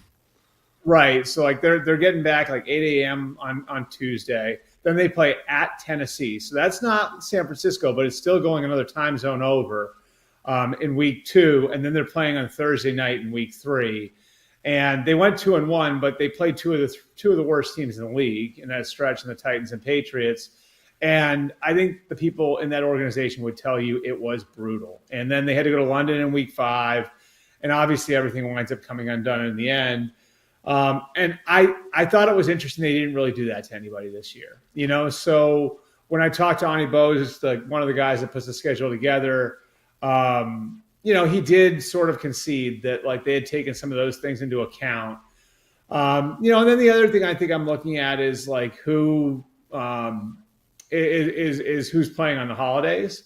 And, for me, I thought it was interesting that you have 3 teams now playing on Thanksgiving and Christmas. The Chiefs, the Cowboys, and the Lions are all playing on both those days. And so that was another thing I asked about last night when I was talking to Ani. And, what he said to me was, it was pretty blunt, actually. He just said, like, the way we view it now, we play on those days. Those are game days for us now. Now, the one thing they did try to do is they made sure that none of those 3 teams were home on both days because of what that would mean for the fan bases and the stadium workers. But as far as, people who work for the teams, coaches, players, they sort of view it now as playing on those holidays is what you sign up for. So the Cowboys, Albert, play 4 Thursday night games and 2 Monday night games. And I know not getting screwed, and some of those are consecutively. I believe in between the Monday nights they have a bye. But that's a lot of short weeks. I mean, more than I think we've ever had or ever seen before. Yeah. Well, I mean, part of it, Bobby, and this, is that's the one owner who won't complain about being put in those time slots, right? So he's never going to complain about being put on national TV. But, I do think part of it was they did play, and they've done this in a lot of years. They did this when you were there, right? Yeah. Where they play the Thursday after Thanksgiving too. So that's not really a short week.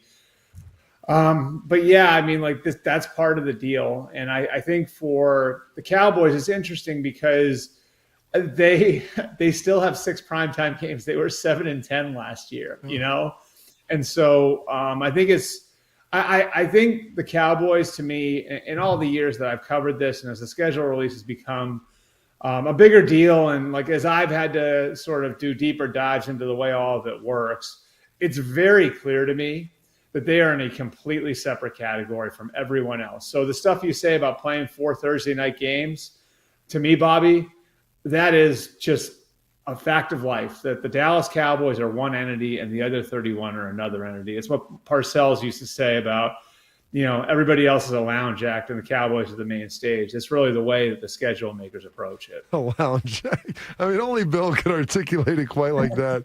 And it's interesting with this because you look at Dallas, obviously huge fan bases, but like Green Bay, you have Pittsburgh, there's some, there's some that have these big national followings and have for a long time.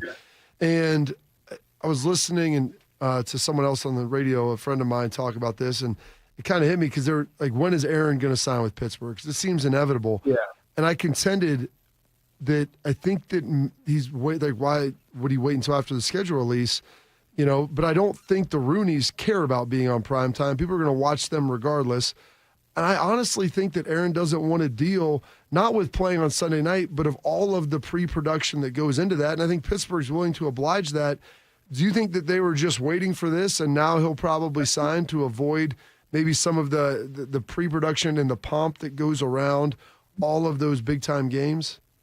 I guess that could be part of it. I think the other part too, Bobby, is like, I mean, if you really wanted to kind of dig in, he was on that Jets team last year that got screwed. Yeah. You know what I mean? Like, and so maybe part of it for him is thinking like, well, if I'm on the team, they're going to do that again. You know what I mean? Like they're going to put us in all of these different time slots and all over the calendar and everything else. And they're already going to Dublin, so they knew that. So I think that that's definitely possible, that was part of the thought process.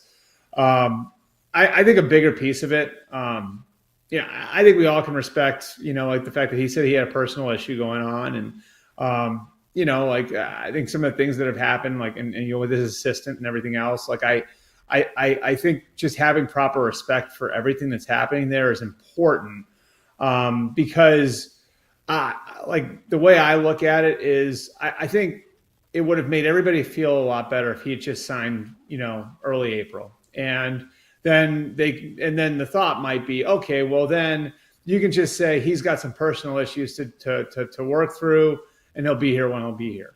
The problem is then for him and for the team, every time they hit a checkpoint in the calendar, what's going to happen? Where's Aaron? Where's Aaron? Where's Aaron? It would be, by this point, it would be absolutely overwhelming how much of that they'd be dealing with. Beginning of OTAs, beginning of minicamp, like all of these different checkpoints, like they would be like having to manage all of that noise. And this way they don't have to. Now, the risk for the Steelers, of course, is that he reverses course and changes his mind and decides he wants to retire, or another situation or another opportunity pops up somewhere else. But, this is the way that they've chosen to do it. And I do think, his personal situation does play into all this. Again, maybe the schedule release is a small factor too. I think MCL stopped serving dinner around 6, so Rodgers does not want to have any 8 o'clock games. That's for sure. Albert Breer joining us here from MMQB. The big question, as far as not talking about the nudity, just the movie content itself, Stripes or Airplane? I really like Airplane. I think probably Airplane. I'd have to watch them again. I haven't seen them in so long. But I loved Leslie Nielsen when I was a kid. Like the Naked Gun movies were incredible. Like I don't think there's anybody like him. You know what I mean? Like, so I'd probably go Airplane. Okay. If you had to wager a guess on this one, week 1 of the NFL season, is Trey Hendrickson playing for the Bengals, playing for another team, or sitting at home? I think he's playing for the Bengals because of all the pressure that Joe Burrow's put them under. And I think this has been smart by Joe to make sure that he's doing what he needs to do to make sure that they have the best team on the field. And, now that they've gotten themselves, through the draft and, they've got Shamar Stewart in and they've got some more pieces for their defense. It'll be interesting to see, how they approach the next month. Because I think where you don't want to be is going into the summer with this still lingering. And so I think there will be, some pressure on the Bengals to get this done before they get done with their veteran mini camp. So I think they're going to find a way to get something done. I think what's complicated about it, what makes it super unpredictable, is that there's no way he's taking a hometown discount. If you're a player and you have had a contract issue for a couple of years, like your price doesn't go down. You're not going to become more willing to take on a hometown discount because you've taken on additional games and now additional years of injury risk. And so, Trey Hendrickson has that in the back of his head, that I've taken on all this injury risk and I've played out contracts and, now I need to get my worth. And, I think you add that to the fact that there are more and more edge rushers that are up in the mid-30s. You have one at 40 now. I don't know how the Bengals can get around paying him at least what like a Max Crosby or a Danielle Hunter got. And both those guys are in the mid-30s now. Yeah. Before we get you out of here, Albert, when you said you were looking at that schedule release, anything in particular, like game that you're looking forward to that you think could be of consequence? I know it's tough to always predict with the injuries and everything else that happens, but they've tried to obviously backload with some division and then move that around because teams complain even too much about that. But is there one game that you think is going to be the premier game here later in the year? I think so. I'll give you guys 2 thoughts on the Ohio teams. How about that? Does that work? There you go. That's perfect. So I did do some prep because I hate whenever I go on radio shows, Bobby, I'll go on shows and they'll ask me about an individual team schedule and I'll be like, what the hell? Because there are 32 of them, So I did take a look before I came on here. Man, it looks like the Browns are in trouble. Oh, the 0-4. Yeah. Oh my God. I mean, like Cincinnati, Baltimore, Green Bay, Detroit, right there, Minnesota in week 5. The Steelers, if they have Rodgers in week 6, I mean, you're talking about it is not a stretch to think they're 0-6 playing at home against Miami on October 19th, which is a tough spot to be in. I mean, it loosens up a little bit after that, but if you're trying to figure out your quarterback situation, that's tough. I also thought this was, to me, like a really interesting quirk to the schedule was Cincinnati and Baltimore, which those should be massive games, right? Mm-hmm. Both those games are on Thursday nights. Mm. And I think that one, to me, I always think it's interesting because it's the league's logic in doing this is always, well, those teams know each other. And if we put division games in those slots, those teams will be better prepared because there's less legwork that they have to do to get ready, which logically I think makes sense, right? The flip side is those are also really important games, and you want to have the teams at their best. So I think like how those teams come out of the previous Sundays is going to be so interesting. And I think it could wind up determining who wins the AFC North. So I think the fact that the Bengals and the Ravens, and they played some fantastic games the last few years. Some memorable things have happened in those games. If you guys remember, is the game where Burrow hurt his wrist a couple of years ago. Was a Thursday nighter. I always have the Cincinnati-Baltimore game circled, and the fact that both of those are on Thursdays, I think adds another dynamic into that mix. I know we're out of time, Albert, so we'll have to save on your Jacksonville schedule take. We'll do that next week, though, okay? But thanks for the time, man. We'll talk to you again. Awesome. Thanks, guys. That was Albert Breer from MMQB. I just wanted to test his research. He said he researched the Ohio teams. Yeah. I want to see if he also looked at Jacksonville. We throw curveballs at him. Well, it was key. Like, as soon as he went to Cleveland, I'm like, 0-4. He's like, or 0-6. Right. I mean, I saw, right. My. You start looking at that, and he's like, they didn't do him any favors right there with what they ultimately have coming up. And just very interesting. I was curious, too, on that Hendrickson bit about he's optimistic about it. Yeah. He thinks a lot of that's driven by Joe Burrow for them to get it done. Like, if you're Hendrickson, like, what he's saying is, hey, we've done this. I've been playing under market. I don't want to have to keep coming back to you every year. I took the other deal, so there wasn't a franchise tag situation. And now he's just out there saying, listen, I didn't set the market because they just told him to be happy. That's what I wanted to. That's right, yeah. Just, you should be happy with what we're offering you. What does that even mean? Right, I know. Like, he does, and he said, I don't set the market, but this is what these guys are getting paid. Caddyshack or Fast Times at Ridgemont High, which one was more overlooked by the Academy Awards? Which was more of a what? Overlooked by the Academy Awards. It's my way of saying, nudity notwithstanding, which one was a better movie, I guess. I should just put it that way. Oh, gosh. Both of them, they're very different, but they're really Fast good. Times had a cast of people. Gosh. Like Nicolas Cage is in that one. Oh, yeah. But yeah. Nicolas Cage plays, he's one of the stoner friends of Sean Penn. Yeah, Spicoli. Dude. Yeah. Spicoli's the best. Although, you look at the cast of Caddyshack, and that's a pretty star-studded cast, too. Sure. There's no gambling at Bushwood, and I never slice. That's right. So which one's better? You got to choose one. Ooh. Gosh, I really like Caddyshack. So do I. Chevy Chase is in there. Dangerfield is unbelievable. Bill Murray's so good. Ted Knight, yes. Said Ted Baxter. Yep, Ted Knight, yes. He was good. He was great also in that one, yes. Ted Williams. I like Fast Times. It's really good. Forrest Whitaker, because right? of Phoebe Cates is what I remember. He goes to school here? I thought they just flew him in That's for right, games. yes. Judge Reinhold in the bathroom. Okay, no, I just said not nudity. I just said we're going to talk about the cinematic appeal of the movie and the way the artistic value. Cinematography? Yes. Best writing. Things you can do with a carrot. Best soundtrack. Yeah. Caddyshack probably a better... Oh, the carrot thing. I can't believe you brought that up. Listen, you can tell you're somebody almost 1 foot out the door. It's a highlight of the movie. I understand that, but I'm trying to keep it PG-13. Oh, gosh. We had a fine acting job by a gopher. That's true. Gopher underrated. Yeah. The same guy who played R2-D2. You probably didn't know that, did you? All right, coming up next, we'll wrap things up, tell you what's got us juice. This is Morning Juice. Hey, it's Bobby Carpenter. I know firsthand what it's like to battle through joint pain. After years of the hard hits and the wear and tear on the field, I thought pain, it was just going to be something I had to live with. Let me tell you, that's no longer the case thanks to QC Kinetics. For over 8 years, QC Kinetics has been leading the charge nationwide in non-surgical joint pain relief, helping over 50,000 patients get back to doing what they love, pain-free. Whether it's your knees, back, hips, shoulders, you pick it. If joint pain's been slowing you down, you need to hear about what Dr. Aaron Walkoff and his team in Columbus are doing. They're using cutting-edge regenerative medicine, natural biologic treatments with powerful healing properties to repair and restore damaged joint tissue.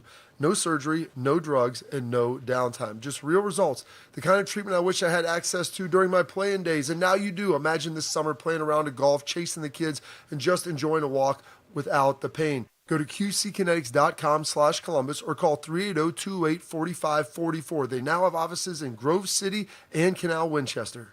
In honor of all those we've lost to cancer and those still fighting and thriving, like basketball analyst and cancer champion Dick Vitale. I want to beat cancer. I'm going to beat it. That's no doubt in my mind. I'm going to win this battle. Defeating cancer will take all of us. Join our team to help fund game-changing research that saves lives. At the V Foundation, V is for victory over cancer. V is for victory over the odds. V is for victory over health disparities, victory over setbacks, victory over the unknown. V is for victory over giving up. Don't give up. Don't ever give up. Donate to the V Foundation to join our team and help save lives. Cancer can take away all my physical abilities. It cannot touch my mind, it cannot touch my heart, and it cannot touch my soul. 100% of donations fund game-changing cancer research. Donate now to the V Foundation at v.org. I'm Shanola Hampton. Every day, millions of people face hunger. Today, I will share with you some of their experiences. I'm stuck between paying for medications or paying for food. John from Maine. After paying my bills, I can buy groceries. It's sad to say, food comes last. Alice from Oregon. I thought pantries were for less fortunate people, but anybody could be less fortunate in a day or even a second. Claire from Virginia. The Feeding America network of food banks helps provide over 6 billion meals to people in need each year. No one should have to worry where their next meal will come from. Together, we can end hunger. Learn more at feedingamerica.org.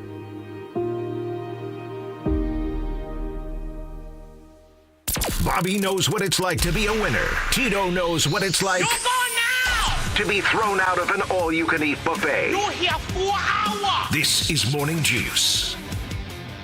That felt uncalled for. Thank you to Albert Breer, by the way, for joining us there from MMQB. Loved having you on the video as well. One of the benefits of what we're doing over here on this here show now. As we do every day at this time, but we're going to have to do it tomorrow at this time, because tomorrow at this time, we're going to have AJ Hawk on. Correct, Bobby? That is correct. And we don't know if it's going to be video or not yet? I don't know. God, we got to get him on video. It's a beautiful mystery. Well, listen, man. I know. I've exhausted, I'm a believer that I think people enjoy hearing, consistency of guests, and especially if people are high quality, good. AJ can tell some great stories, some different things. There's just a lot of good stuff in there. And I'll try my best, but AJ has 4 kids. Albert had to get off because he had to get his kids to school. And so I guess I got to ask AJ, is there a time? But here's the problem, is his video setup is up in their little crow's nest in their attic. It's on the 3rd story, essentially. It's just a room as big as this room, but it's for 1 person, not 3. Okay. So it's a little bit more spacious. Actually, it's about this big. So, but if he's getting his kids ready in the morning and trying to help Beebs do that, that's a lot. But Bobby, I have no problem asking you to ask people for favors. I understand that. I'm really good at that. Okay, let's do this now. What's got you juiced? Sponsored by Billiards Plus. Find your next grill and everything you need for the master griller. Billiards Plus on Dublin Center Drive in Dublin. You've tasked me with being in charge of this. Who's going to go first? I know you had a protocol in your previous administration, but I don't care. Bobby, I'm just going to make you go first every time. What's got you juiced, Bobby? It works on Thursdays. What do you mean? No, you're telling me. Shark, what's Slay's got to say? I'm not in charge. You know what, man? Chicks dig scars, man. I've been with Steph for almost 20 years. Guess what? She loves me for who I am. All the scars, all the baggage, all the crazy. You are crazy. I will say that. The Cleveland Guardians, formerly the Indians, have hired a new special pitching assistant. Did you hear about this? I did. Also an injury-prone guy. Just at the end. Just the very end. Corey Kluber, 2-time Cy Young Award winner, is now working for the Tribe, and the Klubot played for the Indians actually from 2011 to 2019. Had a record of 98-58, Bob. Pretty darn good. Good winning percentage. I was very disappointed that the Browns didn't get one primetime game. You've got 16 Thursday night games. Why are you disappointed, Shark? 17 Sunday night games and 16 Monday night games. No, there are a couple doubleheaders on Monday night, so even more than that. And they couldn't even put them on one time. I thought they had to. I thought everybody had to have one. I did too. I thought that was a rule in the NFL. You had to have a primetime game. We're going to play every Sunday afternoon. Every game is Sunday afternoon, except the. It stinks because this is now you can stay up and watch the game I and know. not have to work. The Browns-Vikings game will be at, 9:30 in the morning here. Oh, yeah, it's primetime somewhere. No, it's not primetime over there. Primetime in Australia, right? Maybe. There you go. See? And then, I don't know if you guys saw, they're making a movie. Amazon is making a movie, a biopic, if you will, about John Madden. I saw the pictures. Wait, Did you see the pictures? Nick Cage is playing Nick John Cage Madden. is playing Madden. Christian Bale is playing Al Davis. I saw the photo, amazing. Bobby. It's incredible what they've done with that. Yeah. I can't wait to see that. I mean, Christian Bale, his ability to morph and play different people, skinny, fat, young, old. He's crazy, but he's a good he actor. looked like he weighed about $120 in The Fighter. Mhm. Right. Probably did weigh about $120. Yeah. He lost a ton of weight for that, I read. And he's played so many different roles. I guess he's really hard to work with from what I've heard. Because all the greats he's are a tough pain to in the work with. butt. Just but like George Pickens. You know, yes. all the greats.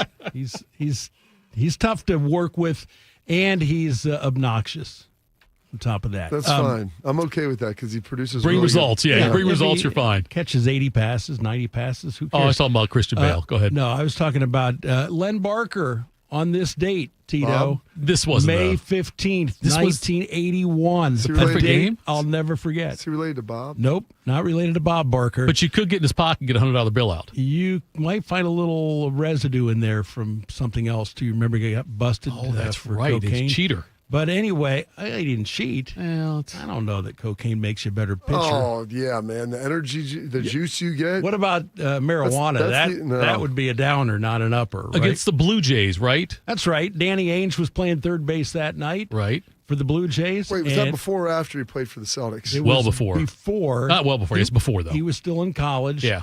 Playing basketball at BYU and baseball for the Blue Jays. And Lenny Barker pitched the 11th perfect game in Major League history. Now we're up to 20. Right. You think Michael Jordan is jealous of Danny Ainge that he was a better baseball player? Probably. I would. Yeah. Similar basketball stills, but yeah. Yeah. The baseball thing, right? The real two-sport star. Hold my beer, Bo Jackson. And then the greatest play-by-play announcer, in my humble opinion, in history, Joe Tate, is having a birthday today, although he won't celebrate. He's been gone for about 5-6 years now. Oh, and something else. I get to go to the dentist today. I'm really excited about it. I've got a crown that I had made in 1988. Oh, wow. One of those big silver fillings. Yeah. And it's time. It's time to replace it. Maybe that's what's holding back the Browns is you need to replace that crown. So they 88, can you're finally right. They were really good in 88. They were. Those were the Kozar years, back then. Anyway, when I had this crown made, Bobby, in 1988, it was $350. And you went in and they'd make the mold of your mouth, and 2 weeks later you'd go back and get the tooth. Now it's $2,040 or $60 for this one I'm going to get today. I'm going to go in, and 2 hours later they'll have the crown made. They make it right there in the dentist office. So you're paying for that time. Paying for that. So I'm going to be at the dentist today. Don't call me. Bob, what has you juiced? Oh, goodness. What has me juiced is we were talking about movies and watching things, and my wife stumbled into this, and I started watching halfway through the first episode last night, or 2 nights ago, watched the second one, and then watched 2 more of them last night, and there's 2 left. They abruptly stopped filming it due to him stepping down in his court trial, but it was in the accusations. But the Vince McMahon WWE documentary is on Netflix. It's 6 episodes. It is really stinking good. And it's stuff that I didn't grow up watching wrestling, and then being around it now and seeing it. And they have all these guys, all the old dudes having these conversations about everything, what's true, what's not, at least as they believe it or they remember it. And it has been unbelievably compelling. I didn't forget. I knew she was a little bit involved with it. Like how much Cyndi Lauper was involved in. Oh yeah, that's right. Her Captain Lou Albano. Yeah, she was like the ring girl. Yes, like she was. Lou Albano have the he had the rubber band in his beard. Yes, yeah, okay. that was Lou. I mean, it was Captain unbelievable. Lou. Yes, that they were on MTV and all this stuff. Yeah. And then Then when WCW and Ted Turner came in, and that's when I kind of started watching and watched more of Nitro with WCW, and then how they were able, because they were getting their butt kicked. They lost for like almost 2 years in the ratings by a lot. And then how Vince was able to become the heel and like swing them all the way back, and him and Stone Cold kind of saved it, and were able to shoot then past WCW and ultimately take them back over and everything else. But it has been unbelievable. I'm excited to see how this one turns out. Did you ever see The Wrestler, the movie The Wrestler? Oh yeah. Is that pretty true to life? Yeah, I mean it's like watching Iron Claw, Shark. It was so depressing. It's just The Wrestler. Yeah, you're just when he's sitting there working at the meat counter, trying to get Ralston goes, I wanted to turn away. You knew what was going to happen. You knew the blood was going to start spattering all over Mickey the Rourke place. is unreal in that. But and I've talked to James a lot about it. And I mean, his dad's in there. His dad's passed away, but they show his dad some in this. But I mean, there's I think a lot of truism to how like some of these guys end, and there's a reason why there's not a lot of old wrestlers. No, I mean Ric Flair is like the oldest dude that's still alive, and Hogan's like right behind him. But I mean, with just how they live their lives and what they did and what they were asked to do, it's kind of crazy. And like they said, it's scripted, but the falling around, like that's all real. And when you're out, like, oh, it's a spring-loaded cage. I'm like, or the ring. I'm like, yeah. And when they do it on the concrete beside, I haven't seen any spring-loaded concrete in an arena. So it's been pretty good and fun to watch. So I'm excited.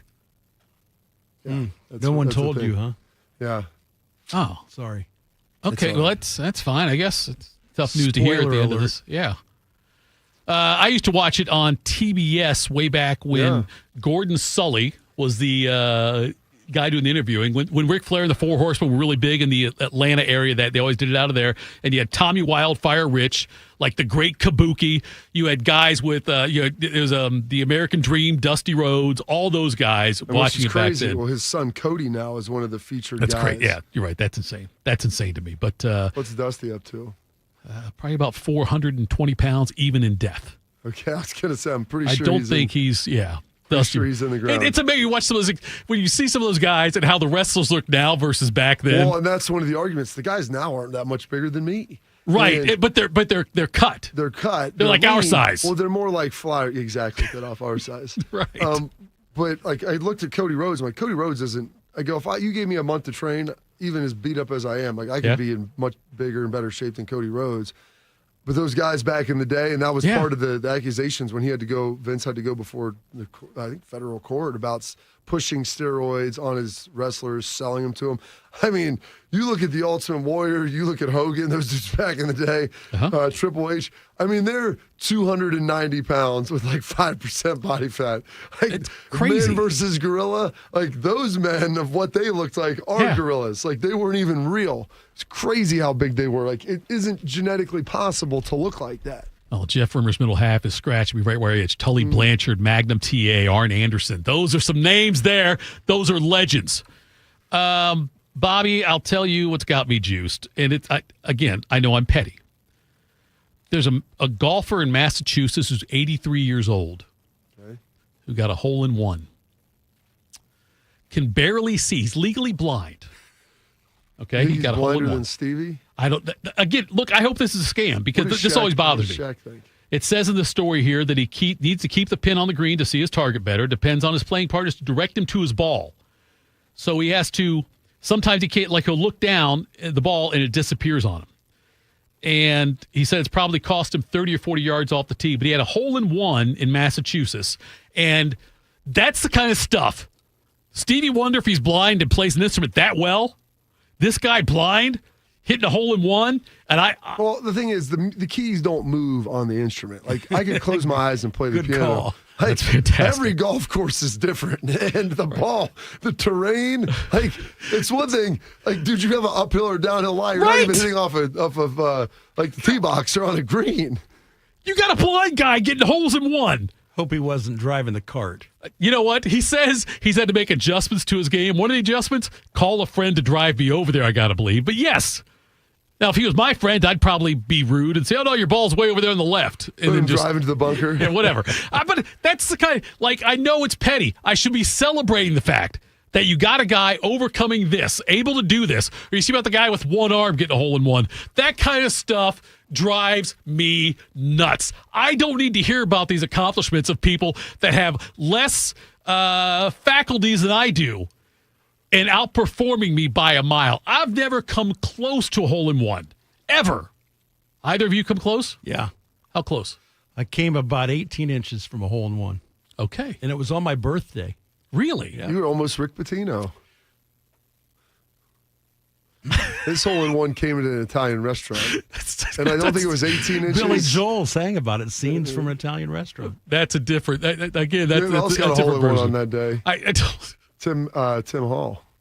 That's when he got it, because it's my birthday, which is really? also Bettino's birthday. You ever close to hole in one, Bobby? I mean, I've been probably 3 feet from the pin. That's as close as I'll ever get. It was your birthday when you almost had the hole in one. I'm happy if it's on the green. There was a bunker. There was a bunker on the front left side of the green, and that's where the ball was going. A little bit of a fade, and it went right over top of that bunker and cleared it by about a foot.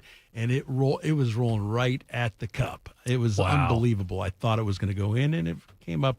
I don't know. I took a picture of it and sent it to Beamer when I did it, the day I did it, because I was obviously on vacation. For my second bachelor excursion, bachelor party type thing, I guess, bachelor party gathering. The second bachelor The party? second one, yes. We played golf at Darby Creek, a bunch of us, and on that day, my dad hit me with the golf cart. He was looking at the cart girl and accelerated and didn't know I was right in front of the golf cart and hit me. And then my dad, though, as karma would have it later on, got hit in the back of the head by a golf ball from my son. Yeah. And he's still alive? Yeah. He finished out the round. I think he was fine. Just it was different. Garen says he's got 5 holes in one. Garen, go to never mind. I'm not going to say 5 hole in one? That's Come what he on, said. man. Look, I believe it. I believe it. That's amazing. But it bothers me. So now Garen's in the same class as that blind guy in Massachusetts, the one-armed guy. It's not Jaren. I don't know, Garen, Shark. Garen or Jaren? I say Garen. I would say Garen on that one. I'm going to say Geoff, Geoff. By the way, you guys probably didn't know that one. That's how you pronounce that one. You don't ever call it Jeff. All right, folks. Thank you so much for tuning in to Morning Juice today. Make sure you stick around tomorrow. Don't stick around now. I guess you can leave for a little bit if you want, but come back tomorrow. AJ Hawk is going to join us, possibly on video. If Bobby wants to call in a favor, we'll have to see about that. But thank you, Bobby. Thank you, Shark. Thank you to all of you people out there tuning in. We'll talk to you tomorrow. Morning Juice. Teachers are dynamic leaders, shaping a new generation. They bring a variety of perspectives from diverse backgrounds, innovating how they teach to prepare students for our fast-changing world. Achieving this takes skill and expertise. They're tireless explorers, creatively discovering a universe of solutions, telling stories, experimenting, inspiring, mentoring, connecting cultures, and connecting with each other, leading by example. Experience the unique joy of helping students thrive. Teaching is a journey that shapes lives. Are you ready to begin? Explore teaching at teach.org, a campaign supported by the U.S. Department of Education, Teach.org, and 1 million teachers of color. 1 in 4 Americans today are living with a disability. I'm one of them. I care deeply about creating a world we can all fully participate in, free from stigma, misperceptions, and barriers. And we've got a trusted ally on our side, an organization we can rely on. Easter Seals. Rooted in communities nationwide, Easter Seals helps empower millions of people, regardless of age or disability, through its life-changing services and powerful advocacy. Today and every day, Easter Seals is leading the way to full equity, inclusion, and access to healthcare, employment, and education for people with disabilities, families, and communities. That's my Easter Seals. Make it yours. Learn more and get involved at easterseals.com.